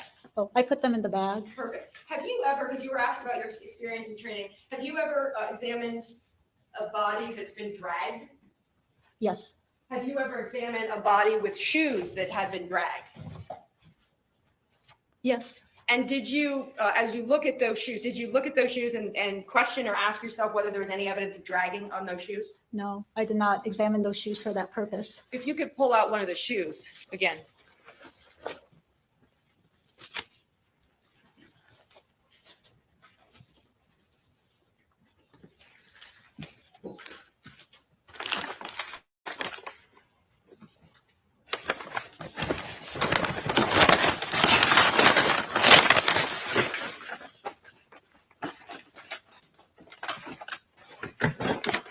Doctor, when I say dragging, I mean, through the course of your experience in work, you're certainly familiar that there are instances where a body is dragged by another person. Correct. And I'm more trained in examining the injuries secondary to dragging on the person, not so much on their personal items. Fair enough. But you've seen dragging, certainly abrasions, that kind of thing. If someone was dragged without shoes on, you would expect to see that. On their skin? Yes. Yes, yes. I And muted so in myself. this I had instance, some you just good have ones, the too. shoes. And I know you didn't examine them for dragging, but certainly Like, oh the God, a shoe paper bag is knotted from up Aaron. top, and it is what it is it not? Correct. Yeah, that's beyond my level of expertise.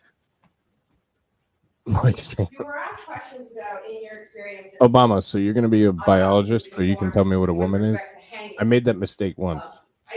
I'm sure Never that again, you my are, friend, as a never forensic again. pathologist, aware of the American Journal of Forensic Medicine and Pathology. Yes.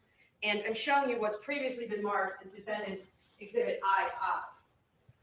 Outside of your own experience with 70 autopsies, and let me approach, Your Honor, if I may.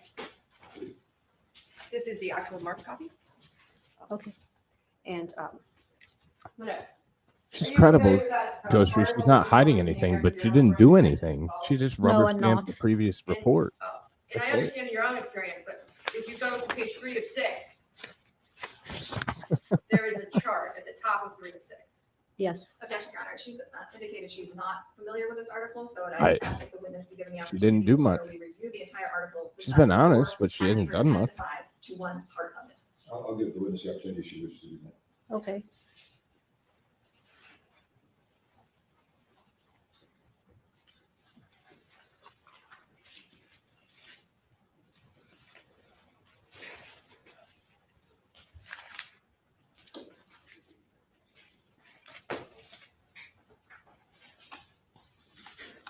I assume there's redundancy for the sake of redundancy, not redundancy just to rubber stamp and move it along. I know that's how it works in real life.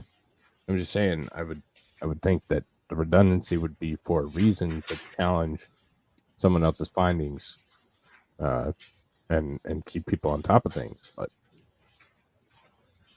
it's not how it seemed to happen here.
Caused by a flare gun. Wow. I haven't read anything about it since I started streaming, Jason, but I'll look into it after. I'll definitely cover it on Tuesday or Thursday, excuse me. So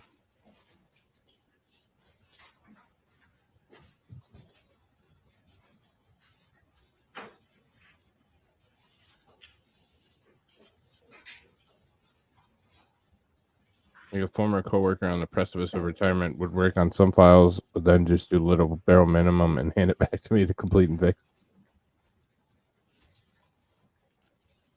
Yeah, there's a We lot read of it that quickly once. anymore. And I won't get into the weeds with it, but it is Okay. marked as an exhibit, so the jurors will certainly have an opportunity to see it. Okay. I just want to ask you, because you were asked about your experience, but certainly your testimony is not, that it's not possible, because would you agree with me that this literature actually indicates that in 109 cases, let me go back, so 109 cases of suicide or accidental hanging, we have 7 individuals, so 10% where there's the 4 fractures. Yes, according to the article. That was published in the American Journal of Forensic Medicine and Pathology. Yes. And then we have here this chart. If we add these numbers up together, of course, we get to the 7 of the 109. Yes. Just a couple, thank you for taking the time to do that. Oh, no problem. Just a couple questions, if I can, about State's Exhibit 154 and the chain of custody.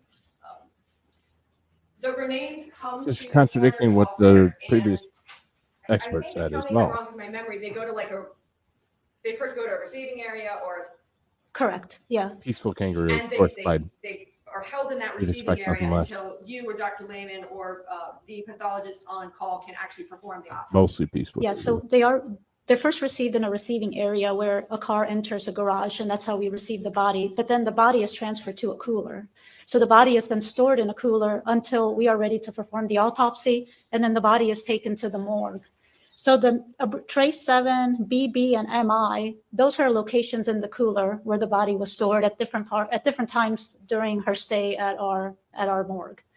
And so you can use your screen if you want to mark, but Okay. the car pulls in to the dock, Yes, and then the remains are put into a cooler in the receiving area. correct. And then the remains are taken from the cooler and put essentially in the examination room on the slab or table. On a tray, yes, And then after the examination, the remains are again moved back to a cooler. correct. And they are held in that area in the cooler until and unless the next law enforcement or other agency comes for those remains. Correct, or funeral home, yes, So arrival to the cooler, to the exam room, and then back to the cooler. correct.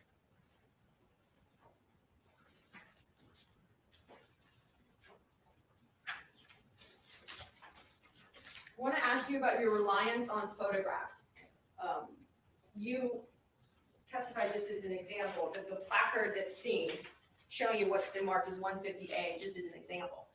This is the case number that's been assigned, Correct, and this is actually the initials of the photographer in the room. yes, You would agree with me that taking photographs, right, is obviously important. We've walked through that. yes, And when you received Dr. Agnew's report, there was a number of photographs attached to her report. correct. And you reviewed those photographs? I did, yes, And I'm assuming that you looked closely at them. I did. And those photographs alone were sufficient for you to incorporate her findings and conclusions into your report. Correct. At no point in time after the bones were processed or at OSU, did you personally go back and look at the bones to see if you saw the same or similar fractures? Correct, I did not.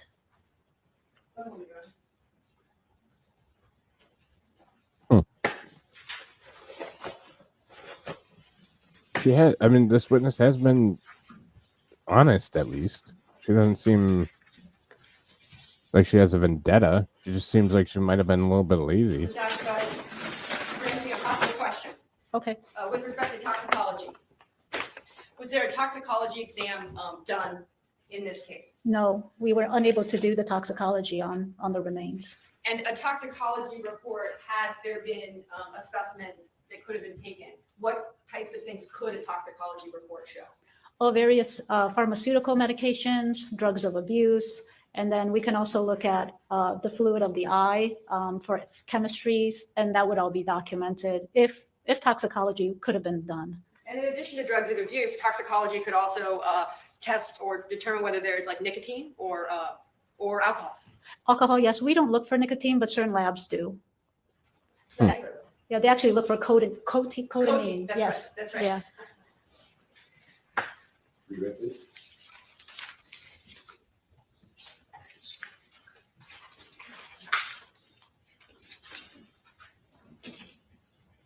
I didn't know they screened for nicotine in an autopsy.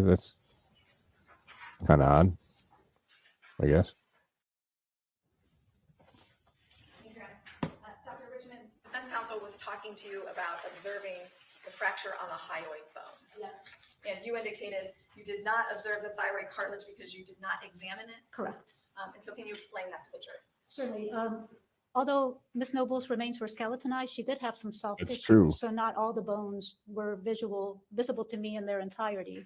And because we decided early on that she would be best examined by the anthropologist, we did not do any dissection or examine any other structures except for what was visibly accessible to us without any form of manipulation.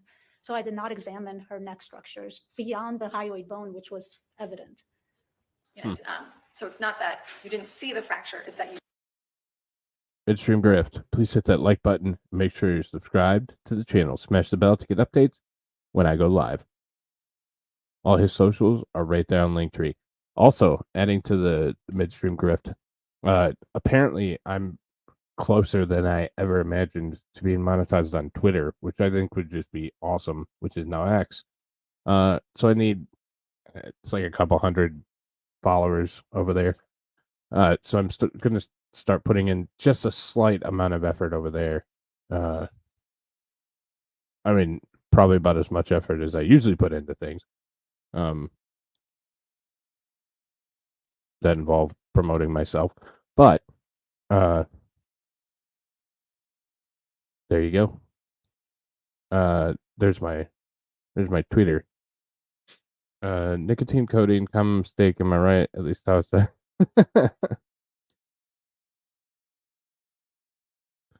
I don't think they actually took that into account. She was.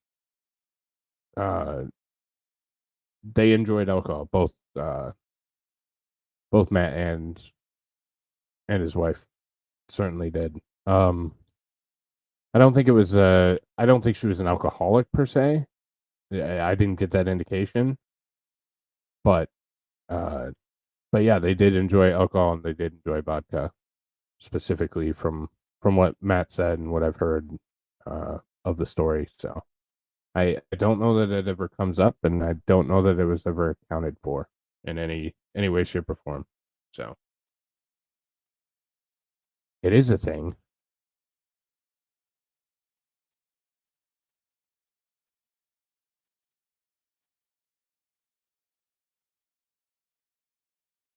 Yeah, they were looking for something specific and they found it, which was just enough to pin Matt for murder, in my opinion. So,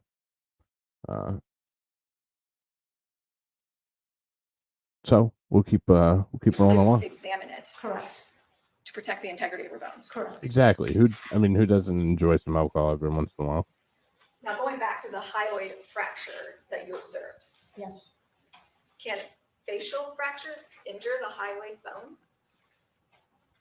Not per se. The face is distant from the hyoid. And so the facial fractures that you relied upon in your report have nothing to do with you relying upon the hyoid fracture, the neck fractures that you observed yourself. Yeah, there's That's a there's weird separate question. locations.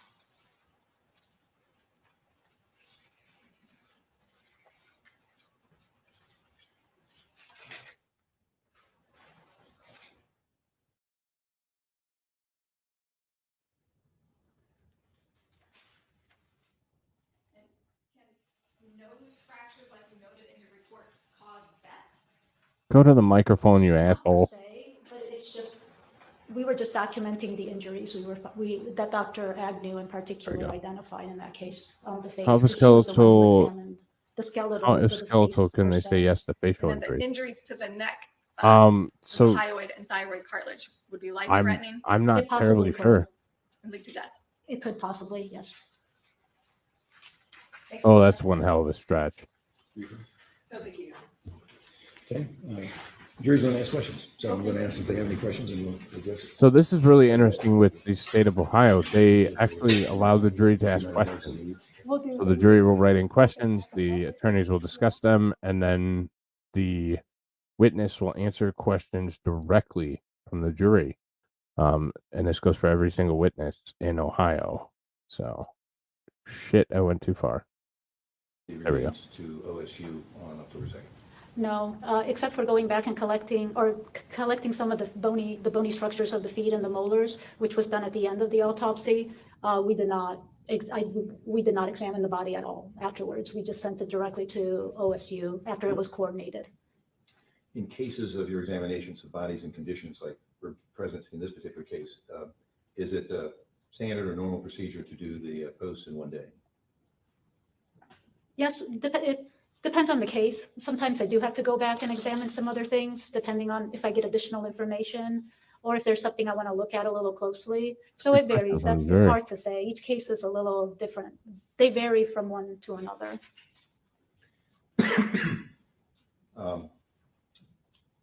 From your observation and examination, did you note whether or not the USB cord was across the front of the neck once or twice? Well, the cords were somewhat intertwined, and I could see it at least once. The head was At least once? We know it was at least tilted, once. She was but we saw it hung once, by and the it. cords were, as I say, a little twisted. At least once. I would hope so. Did you submit a report with your own findings that did not include everything Dr. Agnew stated in her report? No, the only report I have is the one that was presented as evidence, and we relied heavily on Dr. Agnew's expertise and exam in this case. Except for some Almost findings that we had, exclusively. we deferred to her to do the examination pretty much. And the events that occurred regarding Dr. Agnew in your report, is this standard practice with all autopsies? It varies from case to case, but in circumstances and in the condition of the body in this situation, it typically is that we have somebody with higher level of expertise help us. Was either foot attached to the body or did they come off in her shoes? They were off in her shoes. She was very fragile, but I recall the shoes and the feet were separate from the body. There's evidence in this case there was a water bottle next to where she was found at the scene. No toxicology report could be done for obvious reasons, as you justified. Yes. But could it have been done on the liquid still in the water bottle that was found on the scene with Emma? Well, I did not receive the water bottle. It's not part of my inventory, so I'm not sure. Wow, okay. Also, toxicology is usually done on body fluids like blood, urine, the fluid in the eye. So I'm not, the Doug water Munnell could be said no. evaluated for other reasons, but we were not involved and we didn't even receive it. Were you ever aware there was a water bottle found at the location? I saw it at the scene photo, but but that was after the autopsy. But it was never provided to you? Correct. Okay, Yep. thank you. Yes. Questions from the seat? No, Your Honor, thank you. No, Your Honor, thank you. Thank you. Okay. Excuse. Okay, thank you very much. All right. So we're going to try and get one more witness in. This one's a little bit shorter. And I assume another cop. As a family doctor, did you receive Oh, no, this education is and the training doctor. to perform that role? I did. And can you summarize that for the jury? I went to Miami University for undergrad, Ohio State University for medical school, and did my family practice residency at Grant Medical Center in Columbus. And did you graduate with a medical degree then? I did. In what year? 1998. Completed my residency in 2001. How did the courts not break? Certified in She was family only 90. And I when wanna were you say board 97 certified in family pounds. medicine? medicine. That was That's how. 2001 as well. And are you continue your board certifications in that specialty of medicine? I Yes. know. So you are a doctor. Correct. He's And, doing you things indicated you different than I practice in am. Delaware County. I do have a private practice here in Delaware And for how long have you had that practice? since 2001. And you still have that practice today. I do. And then your other form of employment is what? The Delaware County Coroner. And how do you get to be the Delaware County coroner? You have to be a medical doctor, and then it's an elected position. It is an elected position. Correct. And what year did you first become the Delaware County coroner? 2005. And as the Delaware County, you continued since then, excuse me. Correct. And as the Delaware County coroner, do you perform postmortem examinations or autopsies? I do not. And why is that? That is done by a board certified forensic pathologist. So there are 4 autopsy centers in Ohio. We currently use the Montgomery County coroner. But you obviously review the findings in your role as a coroner. That is correct. And have you received any Oh, other shit. What am I- certifications or specialties regarding your experience as a doctor? From a coroner standpoint, I'm certified with the There we go. American Board of Medical Death Investigators. And what does that entail? It requires over 600 hours of scene-related and death-related. To be fair, investigation. also I talk a And is lot that on his continuing, show do you have too, continuing and education requirements? without Matt here, we do. it goes And faster. what are those? Love Matt's You have to input, meet but so many hours. it takes I longer. think for each- sure. Every 5 years to get recertified. But I love the And input. that Like the intends- input's That great. includes re-attending training. That's based on hours. We also do annual Corners Conference. It's incredible to education have conferences. the actual defendant And annually. right here to And answer your have you question attended those live. since you've been the Delaware County coroner? I have. And are you up to date on your certification or required experience, for the, and can you please say it again, National Medical So Investigator? it's the American Board of Medical Death Investigators. Thank you. I Are you up to appreciate date you on that having you training and around. certification? It's Your awesome. Honor, at this time, I would tender Dr. Hickman And yeah, as, we expert have as a different medical styles, physician. but we both get through them. Now, I want to talk to you a little bit about your role as the Delaware County coroner. You indicated the only requirement to serve is that you be a medical physician or medical doctor, That's correct. and you have that qualification. Yes. I watched Sean seen it a few times, You but do not always perform new autopsies because you're stuff not that a I missed. forensic pathologist. Correct. Yeah. And has it been that I way mean, ever since you it's became like the Delaware anything. If County you watch coroner in it 2005? again, you're Yeah. gonna If you know, you're has gonna any get Delaware new County little coroner performed details, autopsies? and everybody has a different perspective my and knowledge. opinion, so you get And different so detail when there did the too. Delaware County Coroner's Office or you start asking other agencies to perform the autopsies for Delaware County?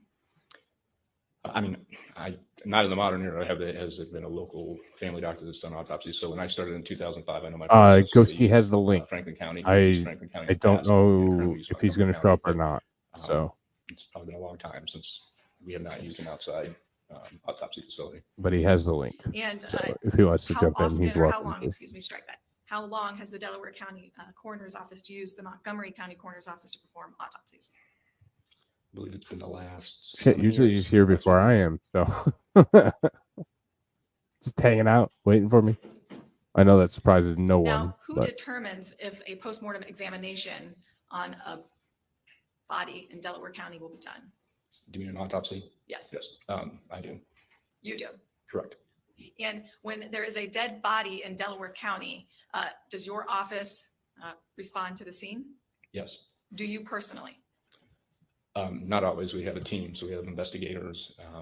Sometimes it depends on who's on call. Sometimes it's me. A lot of times it's an investigator. Someone from our office will go to the scene. And there are deputy coroners with Delaware County as well. Correct. And they have to be medical physicians as well. Deputy coroners have to be medical physicians as well. But you're the head coroner, so to speak. Yes. All right. Now, when there's a dead body in Delaware County, and you make the decision on whether or not to send it to Montgomery County Coroner's Office. Yes. All right. What influence or impacts your decision to do that? Obviously, whenever in a case that we accept jurisdiction to, obviously there are people who die at home that have a physician, so those cases don't come to the coroner. They report all deaths. However, in cases that we accept, we will go to the scene and do an investigation, which means that we'll talk to family, look for medications, do an examination of the body, and then based on that information, if we have an obvious cause of death, then there are instances where we don't do an autopsy. I think typically about 50% of the cases that we take jurisdiction on end up going for autopsy. The autopsy obviously is an internal examination. They do toxicology, slides. So it's a much more complete exam. So if we feel like that is necessary to determine the cause of death. then yes, we the will trial is autopsy. over. And when you are This is an older requesting an trial. Yep. autopsy, how does that process occur? So we contact, in this case, Montgomery County. We'll place a phone call. He and then fill a does. form. He We'll does have fill in, internet issues information about the decedent, and that any make it information challenging that for we feel is sure. pertinent. And then it's an autopsy request form, and then we have to verbally call and report the case as well. And all of that takes place over a short period of time. Yes. All right. And then once that decision is made, the body's transported to the Montgomery County Coroner's Office? According to Matt, yeah, Do you the transport property it? taxes are No, we use a transport ridiculous service. in Delaware County, Now, as the Delaware County Coroner, especially what are your responsibilities? the as city. He coroner? said it was Primarily, That's it's pretty to determine, ridiculous, the cause so. and manner of death, and complete. I didn't say anything about as the well as to work outcome. with the family. And in doing so, you rely on the opinions of others Correct. because you are not a forensic pathologist.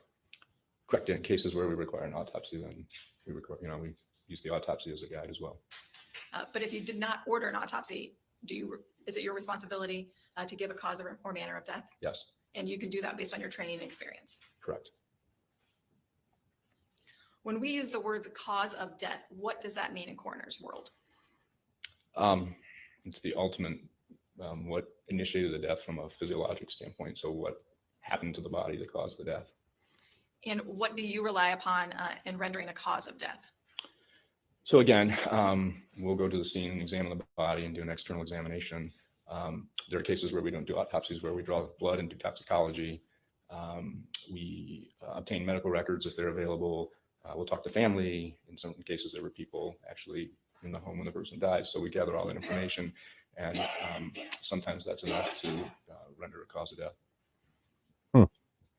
And if an autopsy is performed, does that come into play in your decision regarding a cause of death Yes. or in formulating your opinion?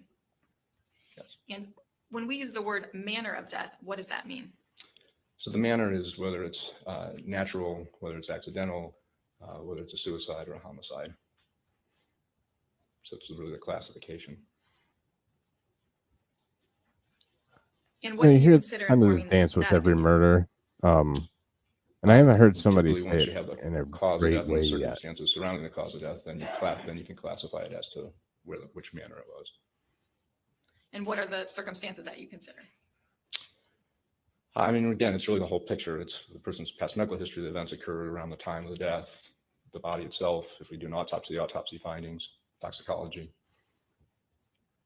And I just want to be clear. So when you rely on the autopsy reports and the opinions of others, do you set aside Dr. Mark Hickman's experience as a physician? No, I mean, really all those things, I mean, we take and process all of them and use them as the whole, really. And so you rely on your own training and experience as a medical physician since 2001. Yes. Now you indicated you have a family practice. How many patients do you usually see? Typically about 25 a day. So our patient panel is probably about 2,500 to 3,000 patients. A day? No, that's the whole group. I mean, my practice has about 2,500 No. to 3,000 patients. So we see I about can't tell you 25 where he's 20 to really 25 at, a day. but I'm sorry, No. Okay. misunderstood. And you've been doing that. And seen also, that number this of goes for patients anyone, since 2001. Yes. if you have any specific questions Now I want to turn your that you attention really now want to asked, a body that was located on September 16th of 2020. he'd be happy to answer them, and I can get a hold of him and ask Yes. him the questions. So if there's Who went something to you the see scene or that something you day- think that about, evening when the you can always body shoot was me reported to your a office? message That was on Charles any of Carlson, the who's our socials, investigator. and Did you Matt's go been to the scene? awesome. I did not. Like, there hasn't been a question that we've asked that he's shied away from. And from your So understanding, after um, the scene truly, if was there's processed, what anything happened to the anything body you're or the remains that thinking, were found there? feel free to ask. They were transported to Montgomery County Also true. And for what purpose? for an autopsy. And at some point, is your understanding that those remains were transferred to the Ohio State University to a forensic anthropologist? Yes. And were you part of that decision? Yes. I mean, Dr. Harshberger, who's the Montgomery County coroner, based on the condition of the Yeah, body, he's been felt incredible, and we involved appreciate with the hell out of his time. Had a relationship with Ohio State. So he asked Since he us was to indicted by a grand jury, them. because we That's fine. addressed this last week. Since he was indicted by a grand jury, he And, can not while sue the you state, were, so the state while the has remains were immunity. at Ohio State University, no, did you have contact? because he was with indicted for the Dr. murder Agnew by a or grand Leah jury in the Hardin state while of they were there? Ohio, We did. And what kind of contact? We actually which is a visited the bullshit cop facility, out if you ask as they were me. in the, But that's process what the of, law's written. evaluating the skeletal remains, and spent, I think we were about 2 hours one day there. Do you remember when that was? I believe it was early December of 2020. And did you get to see any of the remains yourself? I did. And did you observe anything about the remains while you were there? At the time, they had found fractures in the hyoid bone of the neck. It is and evidence horseshit. of, It absolutely is horseshit. fractures in the thyroid cartilage, which is in the same area. Those were the two main things, I believe. And so when you learned in December of 2020 about the hyoid fractures, at that time, did you observe where they were? I mean, they had the bones displayed, and you could see where the fracture sites were. And how many fractures to the hyoid bone were there? I believe there was one on each side. Would you call that bilateral? Yes. And then in December, did you get to observe the thyroid cartilage as well? I don't remember. I know the highway bone was the main focus at that time. And then after that time in December, did you have any more conversations with the forensic anthropologists until their report came out? I don't believe so. And then did you receive a copy of their report at some point? Yes, I believe that was in January of 2021. State asked them to indict him. Are they like? And, it wasn't. Upon your review of their report, Pretty did much. you learn of the Pretty additional much. fractures? Yes. And where were those Undoubtedly, reported? it's an immunity So, I mean, shelter. the superior thyroid cartilage, as well as the hyoid bone, was reported as well. So they And can what were the not get fractures sued. reported, or for the doing number of stupid fractures shit. reported to the thyroid cartilage? There were 2, 1 on each side. And so a total of 4 fractures. It's the same. What was the total number of fractures? 4. Well, they all use After the same OSU exact authored reporting. the report and you reviewed it, did Montgomery County Coroner's Office issue an autopsy report? They did. And did you review that? They did. And after reviewing that, did you form an opinion as to the cause and manner of death of Emily Noble? So by that point, we had reviewed medical records. They all use the and, same exact had information. the forensic pathology report and now the Montgomery coroner's report. Obviously, we reviewed the scene photos. So at that time, in my recollection, I felt like based on the trauma and the circumstances as to how we found the body, that And Matthew's, I mean, unlikely that it was they suicide. did And ruin by his that life. He point, lost his it house. became, a homicide. He moved across And, country. That was Um, after considering, again, He what you said said, the whole the picture. media was terrible to him. And then after that, He though, said- was an expert Trying to consultant? remember some of the other Yes. things he said. And who was that? Was it Dr. Smock? And what did you understand him to be an expert in? I believe He spent some time in jail. He spent quite a And bit of time in had you jail, worked with him actually. before? So We had one other case, yes. I just want to know what Matt was thinking. that He's also a livid. You can strangulation tell. case? Yeah, he's It been was. kind of pissed today. And And while the expert was being trial. consulted, did you have any conversations with Dr. Smock? I did not. indicted by a grand jury, basically and guaranteed to be indicted. at some Biggest point, though, farce he in the authored legal the report. system. Yep. Yes. Yeah. Did you Also, review it? Jenny, he can't Yeah, get a that job was in- because everybody knows about it. So Matt looks so much Now, going back to happier and healthier now in streams and despite all this. indicating that He sure smiles a lot despite all that he's went you through. believed I think to be this is homicide. and this is not me trying to What was it about? this is not me trying to fluff my own the pillows, observations either but from I the think scene this is or the therapeutic injuries for him. I led think to that him conclusion? talking about it and But he talking to testified he's people and reviewed the stuff like scene that, I materials. really think I that can helps. rephrase it. And Based on if your it review of does, the scene I'm happy that I materials, get the I think you also opportunity to help indicated him out medical records. because Correct. he Your seems scene to materials enjoy include doing photographs, this, and uh, I'm any totally information cool with obtained that. from witnesses, So Yes. medical records, Yes. and the postmortem examination of Yeah. Montgomery County Coroner's Office, Yes. and the report of Dr. Agnew. I think he enjoys it. What So from those, go for it. from that whole picture led you to that conclusion? So again, I mean, and I don't know what you've seen. I mean, but This witness doesn't have the qualifications to answer that. He's been tendered as a medical expert in the medical field. I think his death certificate speaks for itself. I don't think his qualifications are further on. Well, he's legally responsible under high law to determine whether it was natural, accidental suicide or homicide. Well, and I think he testified as to what he relied upon, But and he- that's why he said what he said. Or maybe it's an asked and answer, but I guess. Well, I appreciate that, but and he probably has asked and answered that, but I'll let him respond to the question. so again, I mean, if you've seen the scene photos. Go ahead. I'm That's sorry. okay, thank you. If you've seen the scene photos, and she's kneeling down, there's a thin cord around her neck. And it's tied to a small tree branch. So once we have bilateral fractures to 2 areas of the neck, I believe that is not consistent with leaning forward on a cord in the position of the body.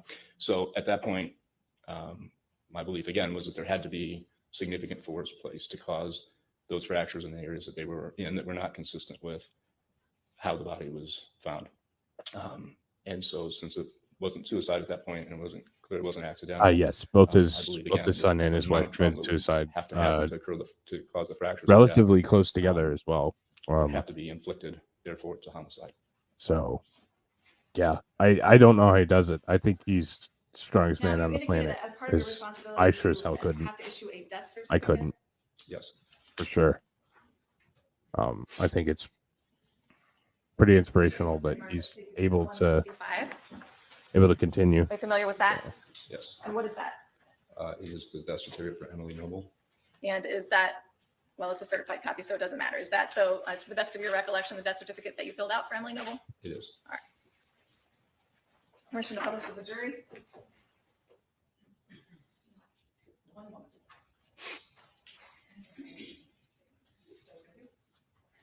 May I borrow your whiteout? I'm sorry. Over here.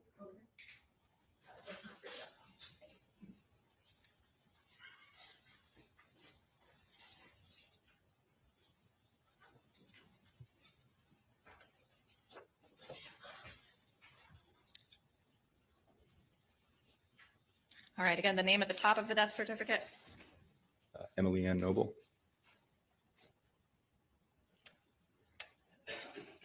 And you indicated the date of death. What is that? So typically, we will list that as the date that the body was found, given that we didn't know the actual date of the death. So you put other.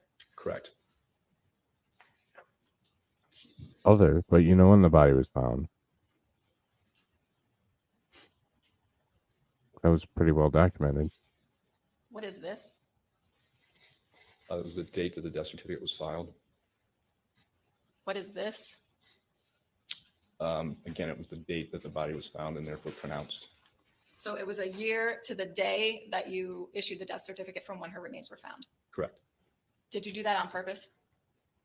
No. And what took so long to get the death certificate issued on September 16th of 2021?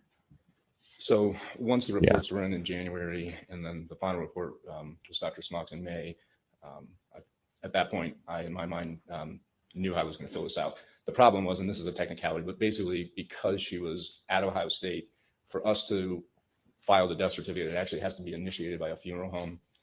And so, again, because she was at Ohio State, there wasn't a funeral home involved. And what it boiled down to is we couldn't find anybody at Ohio State that would initiate the death certificate. So it took from end of May, early June to September to actually get the okay for our office to initiate the death certificate, which we've never done before. So it was really more of a procedural problem.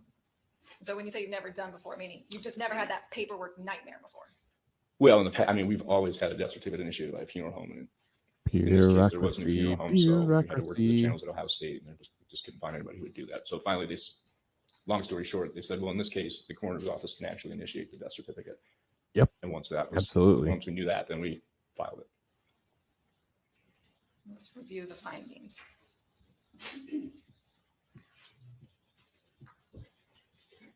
What is this? It's the manner of death listed as homicide. And that's the one you indicated where you have 4 to 5 options. Correct.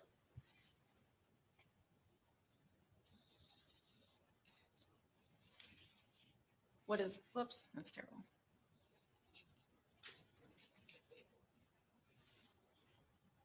What is that? That's the cause of death listed as multiple injuries of the head and neck. And this, box B. Again, it says manual strangulation, which is, again, the manner or the cause of death due to, so it's multiple injuries of the head and neck due to manual strangulation, and that comprises the cause of death.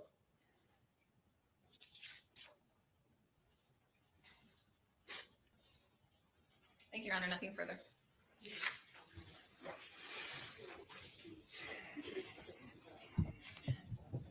Props on the good doctor.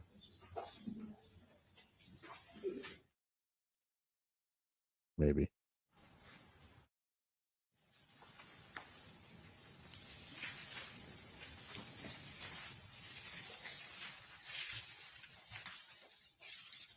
Morning. There we go. Diane Nash on behalf of Matt Moore. We had an opportunity to meet outside just briefly at the break. Yes. I want to go through the things that you did in this case and mark a few exhibits. You said several times during your testimony that as part of the investigation of your office is that you obtained medical records. Correct. And Hell yeah. fair to say that your investigator, Charlie Carl, So they never gave Matthew his wife's body back either. Ohio State was really shitty about it. He'll tell the story if you're around next week. We'll bring it up. But yeah, he never did get the remains back, and there was a whole ordeal. It's also in his book if you wanna take a look at that as well. But yeah, Ohio State was very shitty about the returning the remains and did not handle them in an appropriate manner, in my opinion or Matt's opinion. So they offered some of it, yeah. So I forget, there's some indication, and I apologize. I don't remember the entire thing and don't really want to fuck it up. So Matt tells it very, very well. But Carlson helps with that process of issuing subpoenas and getting records. Yes. both in the book and in person. Through that so. process, you obtained Emily Noble's Ohio Health medical records, did you not? Yes. As a family doctor, tell the jury what osteopenia is. No, go for it. Ohio sucks. Osteopenia Ohio. is a term for thinning of the bones. So if anyone's ever had a bone density study, there are several of those. There's normal, which is basically compared to a 16-year-old female, what normal bone density is. And then after 16, most women actually will lose some bone density over time. Osteopenia is the first level of not normal. And then there's osteoporosis, and it's based on standard deviations from the norm. So osteopenia is kind of that between normal and osteoporosis. And it's a condition with respect to bone density or bone strength, is it not? Correct. And you talked to the jury in your direct examination about how you reviewed the medical records that were obtained in this case. Correct. And so I'm showing you what I've marked as defendant exhibit LL, her Ohio Health records. Let me make sure on top here, just so you can identify it. There's an affidavit on top here. Through the course of your work, are you familiar with this process of when you subpoena records, the medical entity will send the records with an affidavit attached, such as this? Yes. And we have the affidavit as page 1, and it's notarized on the bottom here. Do you see that? Yes. I want to draw your attention to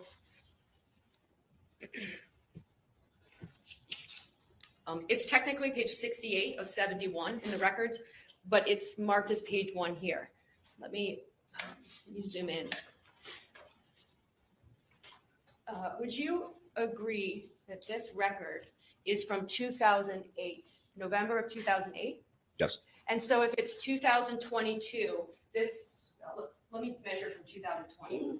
2008 would have been 12 years before 2020. Correct. So if a woman was 52 in 2020, she would have been 40 when she presented to the doctor's office in 08.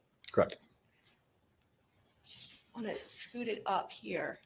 In 2008, Emily Noble's medical records indicate, do they not, that she's there for a follow-up bone density test, and that she was found to have moderated osteopenia. You see that? Yes. She's taking calcium and vitamin D, and then her risk factors are her small frame. And what are those 3 letters for? I'm sorry, which 3? I believe it's family medical history, but I was deferring to you. Sure, that sounds reasonable. And Mhm. it indicates that she's a smoker. Correct. Those are increased risk factors for the bone issues that she's diagnosed with. Correct. There. And you're aware, I presume, that the bone density test in 2008 followed, and you're aware from the medical records that you reviewed in this case, followed from a break of her ankle, which required surgery. Correct. I believe that was in 2007. Yes. And then after that break in her ankle in 2007, she had another break in her elbow. Do you remember that from the medical records? I believe she Of had a course, you rib say fracture. I that. don't We're mad remember about the elbow. Toledo. No, we're mad about them being Correct. douches.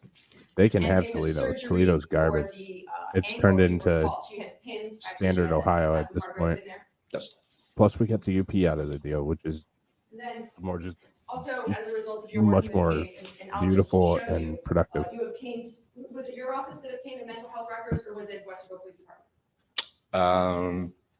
I believe we obtained those. Okay, and just showing you what's been marked, if I can, I'll just have you identify them as well. Defendant's Exhibit S. There's an affidavit. Yeah. Try that. Wisconsin can try and come and take it. Good luck. Oh, it's okay. Do you recognize that fact cover sheet and Yeah, from Serenity. Yes. Serenity? Mhm. And I asked you this question because you talked about the work that you did and how you came to the conclusions that you did.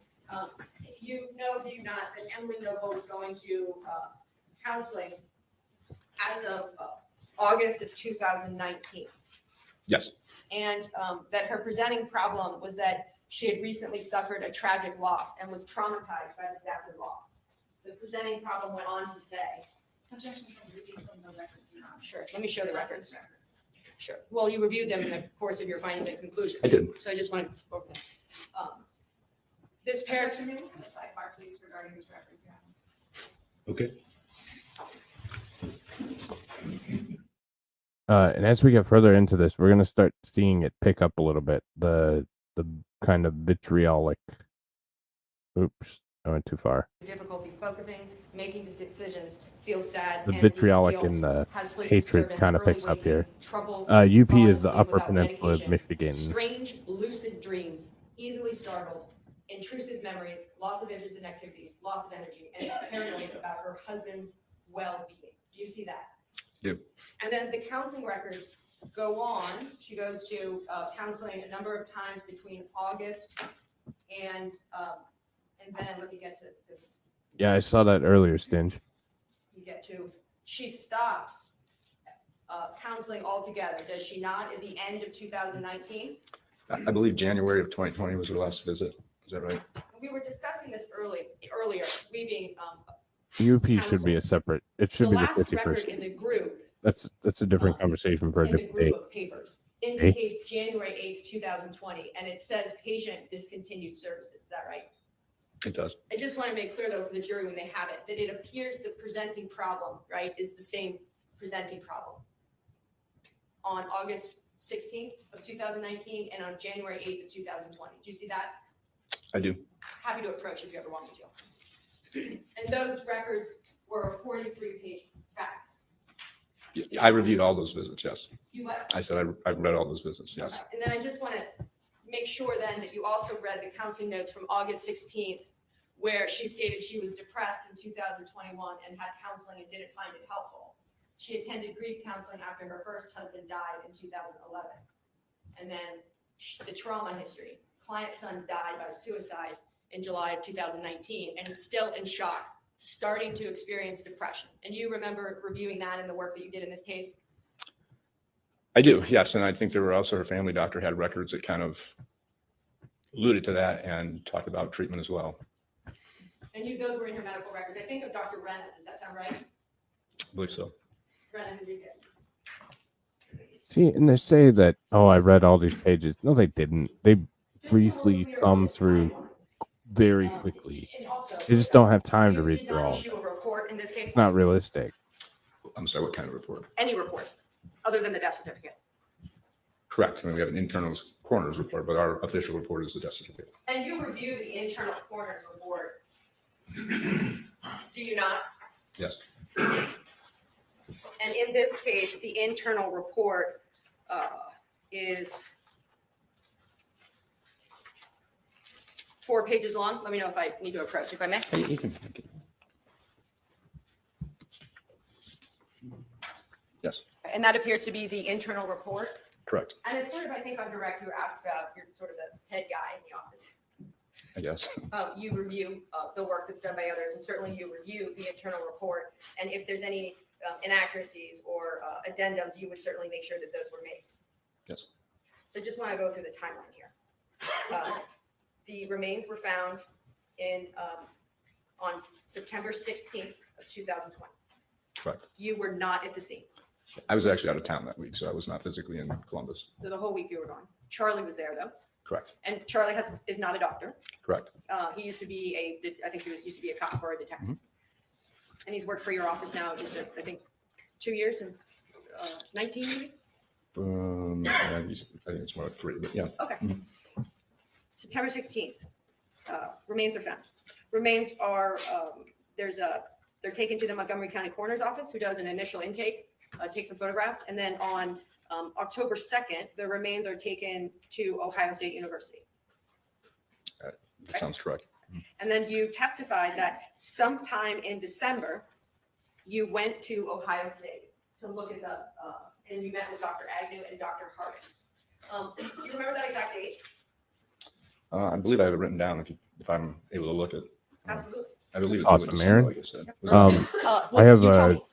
I have a cabin in the UP. It's, I have a sticky note. Knob and If you Way, don't mind looking Engadine here, I have it area, written down. probably where you ride Thank you. snowmobiles. I believe it was December 2nd. This is what my note says. Okay, and because I don't see a date in the report. Um, Maybe Yeah, I'm missing it. Yeah, Jason, there's no way Oh, they, I mean, I know they it's in actually here. write every page. Oh, That was a No way. significant event, going to Ohio State to meet with family colleges, I presume. Let me look at this. I don't know that it's not in here that we went, but.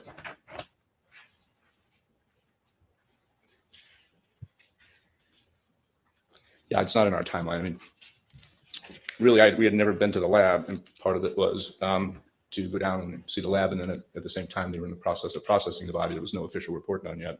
So it was kind of a Well, tour Knock and yourself. a No, I just gotta go preliminary to look the at what they cabin were that doing smells with of the meatballs. Stumbles body. Good luck, Obama. But you are correct, it's not in here. It was a tour and a look at what they were doing. Anybody who wants to do harm Notice on that's direct. coming up there to do it I wrote down that you said is the already hyoid fucked. was the main focus at the time. Do you remember that testimony on direct?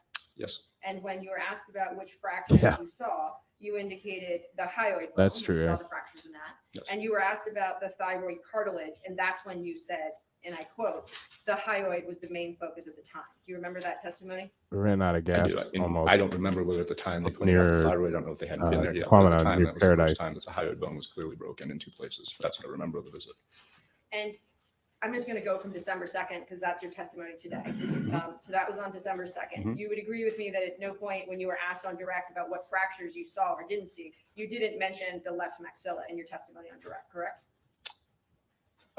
Again, I mean, the whole body wasn't processed, and I don't recall that one either. And so that is in December. Your memory is early December. And then about 30 days later, specifically on January 11, 2021, Dr. Agnew issues her report. Do you remember that date? That's the date on the report, yes. Yes, Mhm. it There's is. more woods. And then and after people in that, 11 UP. days later, the Montgomery County Coroner's Office issues their report incorporating Dr. Agnew's report. Is that That's fair to correct. say? Yes. And the January 22nd report from the Montgomery County Coroner's Office indicates head and neck injuries as the That's CMP. You could chat me if you tried. Thank you. Showing you what's been marked, the state's exhibit 152. The whole body wasn't processed. How'd this go to trial? The state lists in their report as the cause of death, multiple injuries to head. and My best neck. And guess then is in the small comments, town, They're and, quoting and relying upon Dr. Agnew's They don't have much report. exciting happen there. You would agree with So Yes. they And wanted in fact, to again, give it on a page go 3 of their because they report, could. the entire Essentially. page is just a cut and Unfortunately. paste from Dr. Agnew's report. Correct. And then on March 9th of 2021, I'm sure that you're aware that your investigator, Charlie Carlson, attended a Zoom call with Dr. Smock. Yes. And- I was not present on that call. Okay, but, and then I know you testified to that you're kind of that, Sure. that you're at the top and the work that others do below you, they certainly report up, right? And you're obviously in your capacity as an elected official that you're keeping apprised of events that are happening in the investigation in real time, right? So Charlie meets with Dr. Smock in March of 2021, and then Dr. Smock issues his report on May 27th of 2021. Does that date sound right to you? Yes. And that's the first time in that report, Dr. Smock's report, that we ever see the words manual strangulation with respect to this case. On official document. Yes. Well, if we want to call his report an official document, but on any expert report, it's the first time you see the words manual and strangulation. That comes from Dr. Smock. Yeah, it's not on Amanda's report, and it's not on the coroner's report. If that's, yes. That's in May 27th of 2021. And then on September 16th of 2021, so May, June, July, August, you issue the death certificate. That's when we officially issued a death certificate, correct? What's the date on the death certificate? So as I explained, it took almost 3 months to get to the point where we could issue the official death certificate. So if that had been in a funeral home, the date on it would probably be closer to June 1st. But you are correct, that's the date on the death certificate. And I was just going to ask you, but I think you just answered it. It would have been closer to June 1st, which is still after Dr. Smock's opinion and report is delivered to the state of Ohio. Yes, I mean, that was part of our evidence.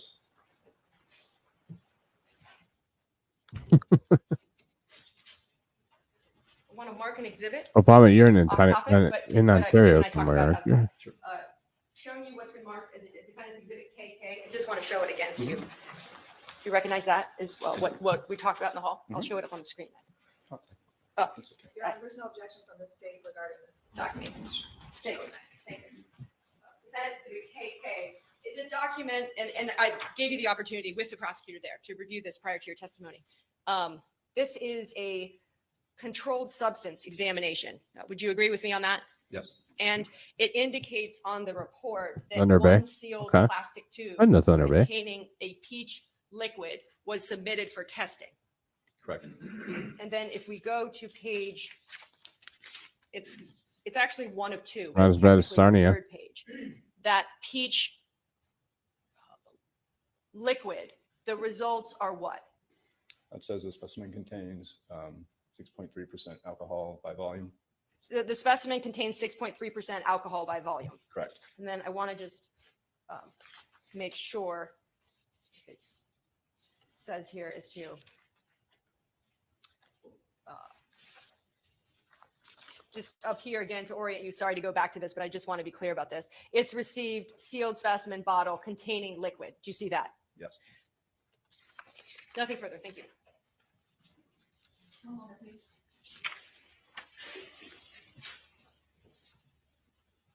Oh, I'll keep this.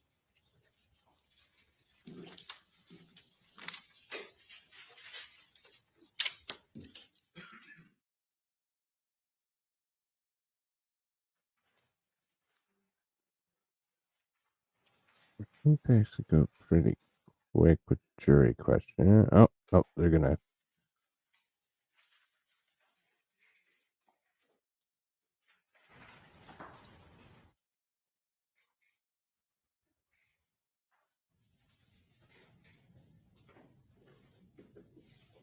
Thank you. Dr. Hickman, counsel was asking you about moderated osteopenia. Is that a natural process in women? Over time, yes. Anything abnormal about that from your review of Emily's medical record? No, the other thing, I believe that she was actually on medication for a while, which tends to slow the process down. And she was on Boniva, which is a bone medication, from a review of the records. And so, in your experience, what Emily was experiencing through the moderated osteopenia is something that all women go through. Yes. And What? counsel was also asking you about the therapy records that you reviewed. Was there anything in these therapy records that led you to conclude the manner of death was suicide? No.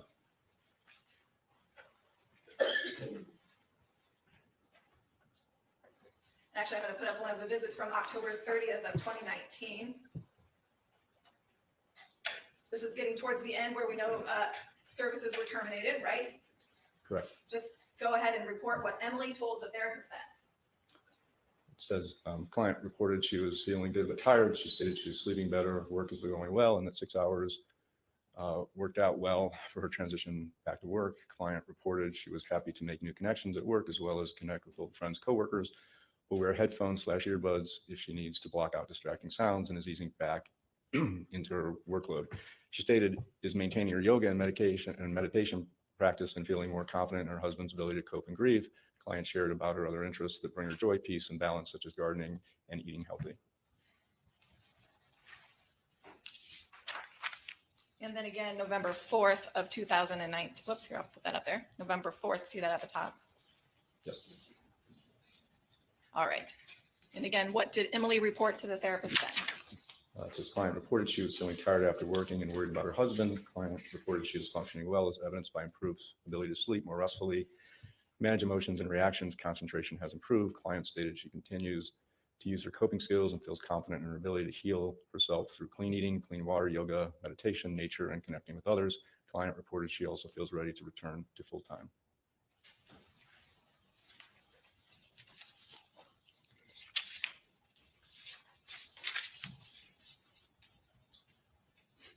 Nothing further.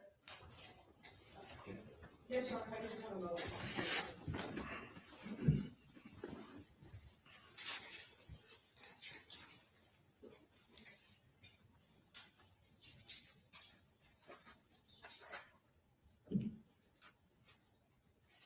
You're trying to find it, but maybe you remember it because she stopped taking Boniva. Do you remember that being in the records? I believe it was there, and then it kind of disappeared when she was at her family doctor. So there wasn't a record that she was continuously on. I think she was on vitamin D and calcium. Then let me give a moment, Your Honor, if I could.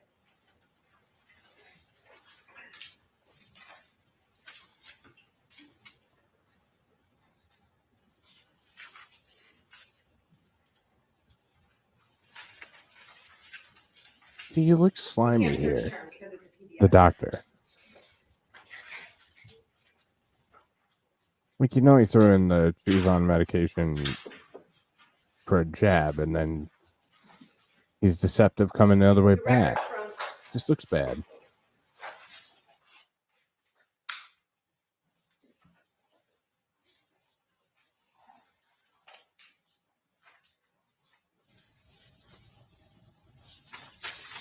showing you, the pages aren't numbered, but do you see here?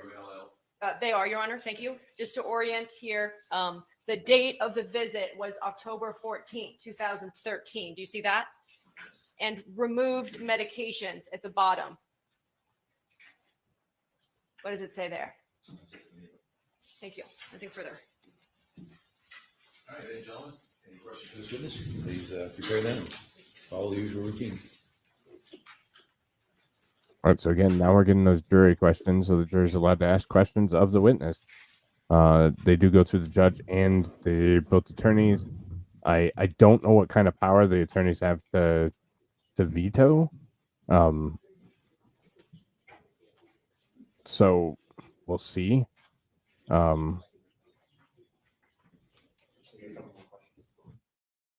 What kind of questions get asked here, but yeah, so jury actually gets to ask questions, which I think is a cool idea. I didn't know that kind of thing took place, and I'll give Ohio one slight modicum of good job, but they probably stole it from somebody else, if we're being honest. So all doctors are slimy. That's why they ignore them when she had chlamydia. I had chlamydia. That's not even a real word. That's true. That's true.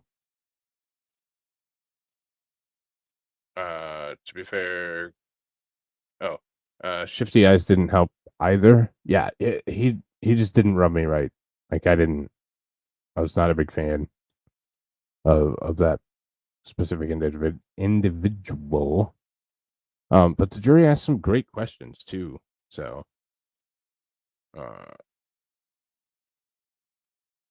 why is the court deputy wearing so much stuff on his belt?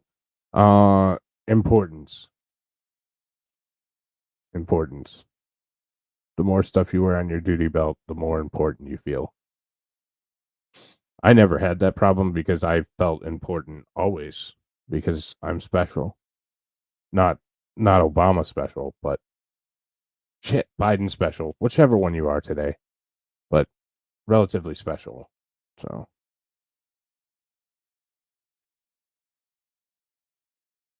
gotta do all right.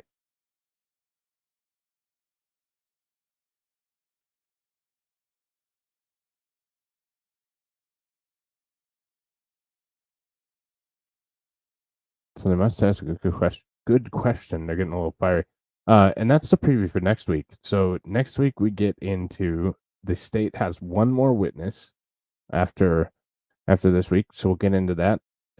Then there's some significant backfighting, like back and forth fighting. The judge makes some inappropriate comments. There is some there's obviously motions to dismiss and all that kind of stuff. We'll see how that goes. And they get a little heated.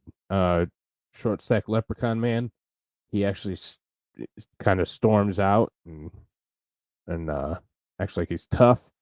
So that's kind of what the preview is for next week. It's going to be a fun one. We're going to have a few questions for you, and they may bounce around a little bit, so not in any particular order here. Do you know, as part of your investigation, at the time of her disappearance, May 25th, was Emily Noble on any other medications? I have her last family doctor note in here, which is probably the most up to date. In our report, which should list medications. If you haven't Okay, if I looked to answer the question, feel free. Okay, great, thank you.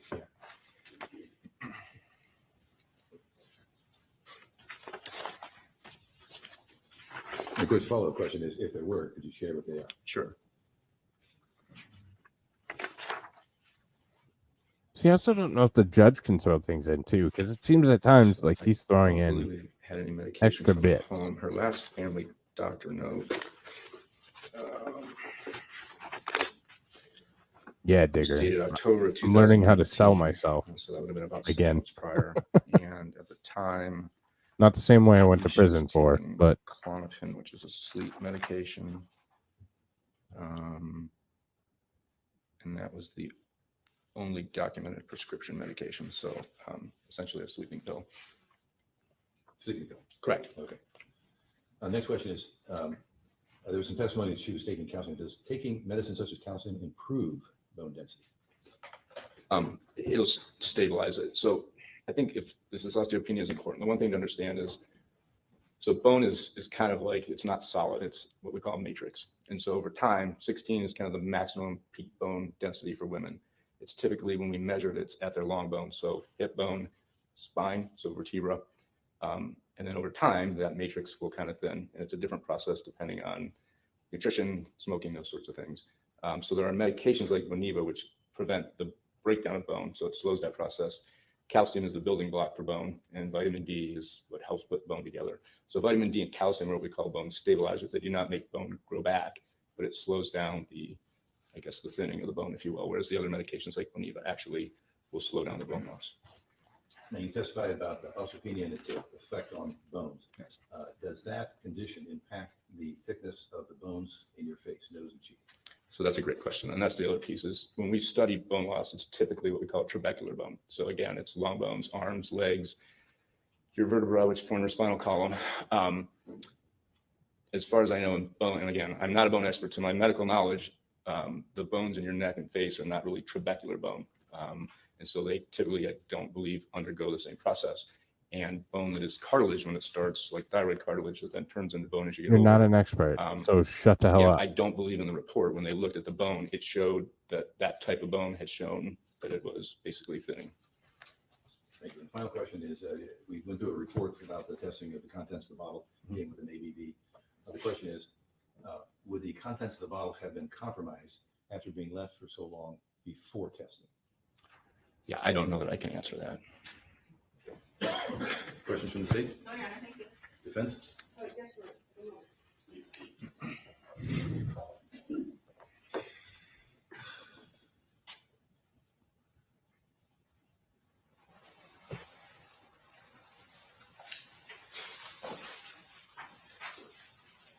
If I show you what's been marked as Defense Exhibit LL,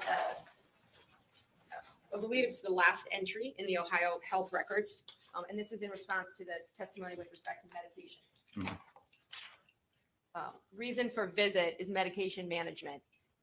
I'm sorry, it's page 1 of the entire group. It appears to be the last office visit documentation that you got from Ohio Health. Does that sound right? Are you okay if I compare it to what I have in here? Sure, and I'm also happy to approach. Well, let me just see, because I have these organized.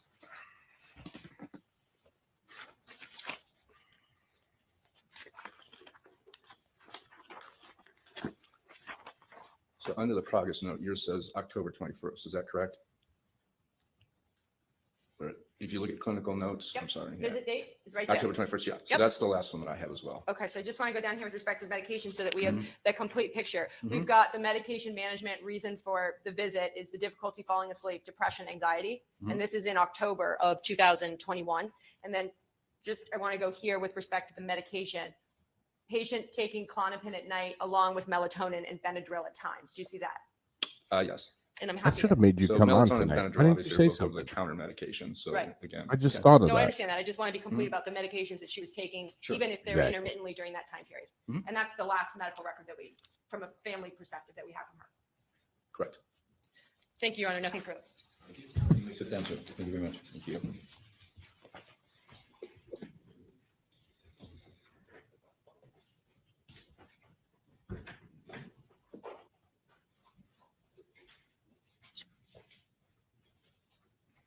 Ladies and gentlemen, we've reached the hour for our midday break, so I think we will do so. Let's take an hour and remember the court's admonition over the break. Have a good, relaxing time.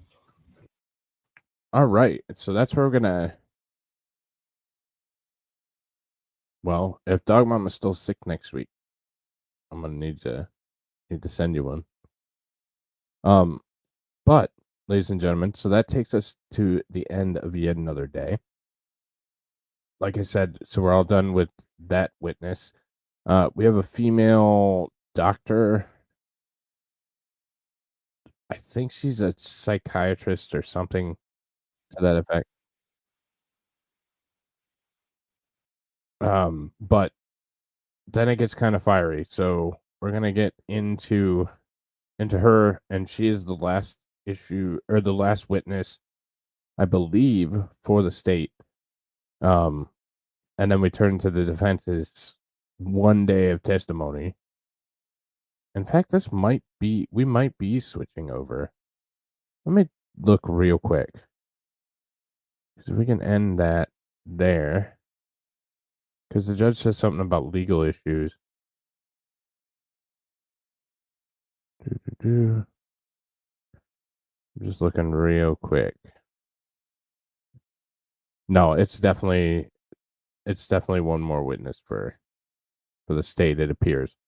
So next week we'll finish up this last state witness, and get into some of the fiery stuff.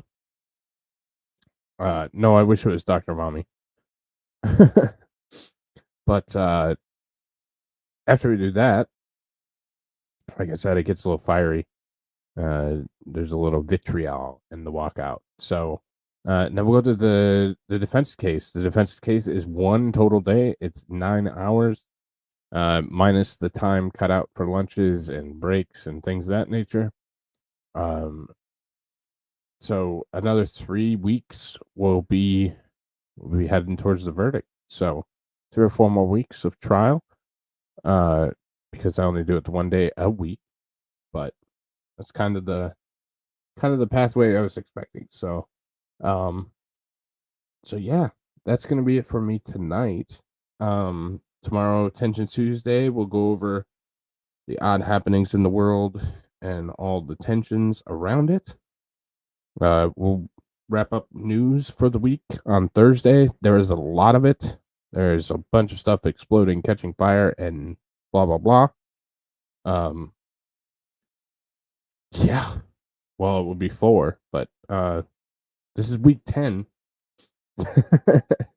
Thanks for coming here. This is week 10, Comer. So we got 3 more. I'll do something in the general vicinity. I like that, not nailing myself down to anything. But that's what we got coming up. And that will be it for me tonight. I hope everyone has a wonderful evening, and I will catch you guys all tomorrow. Have a good one, y'all.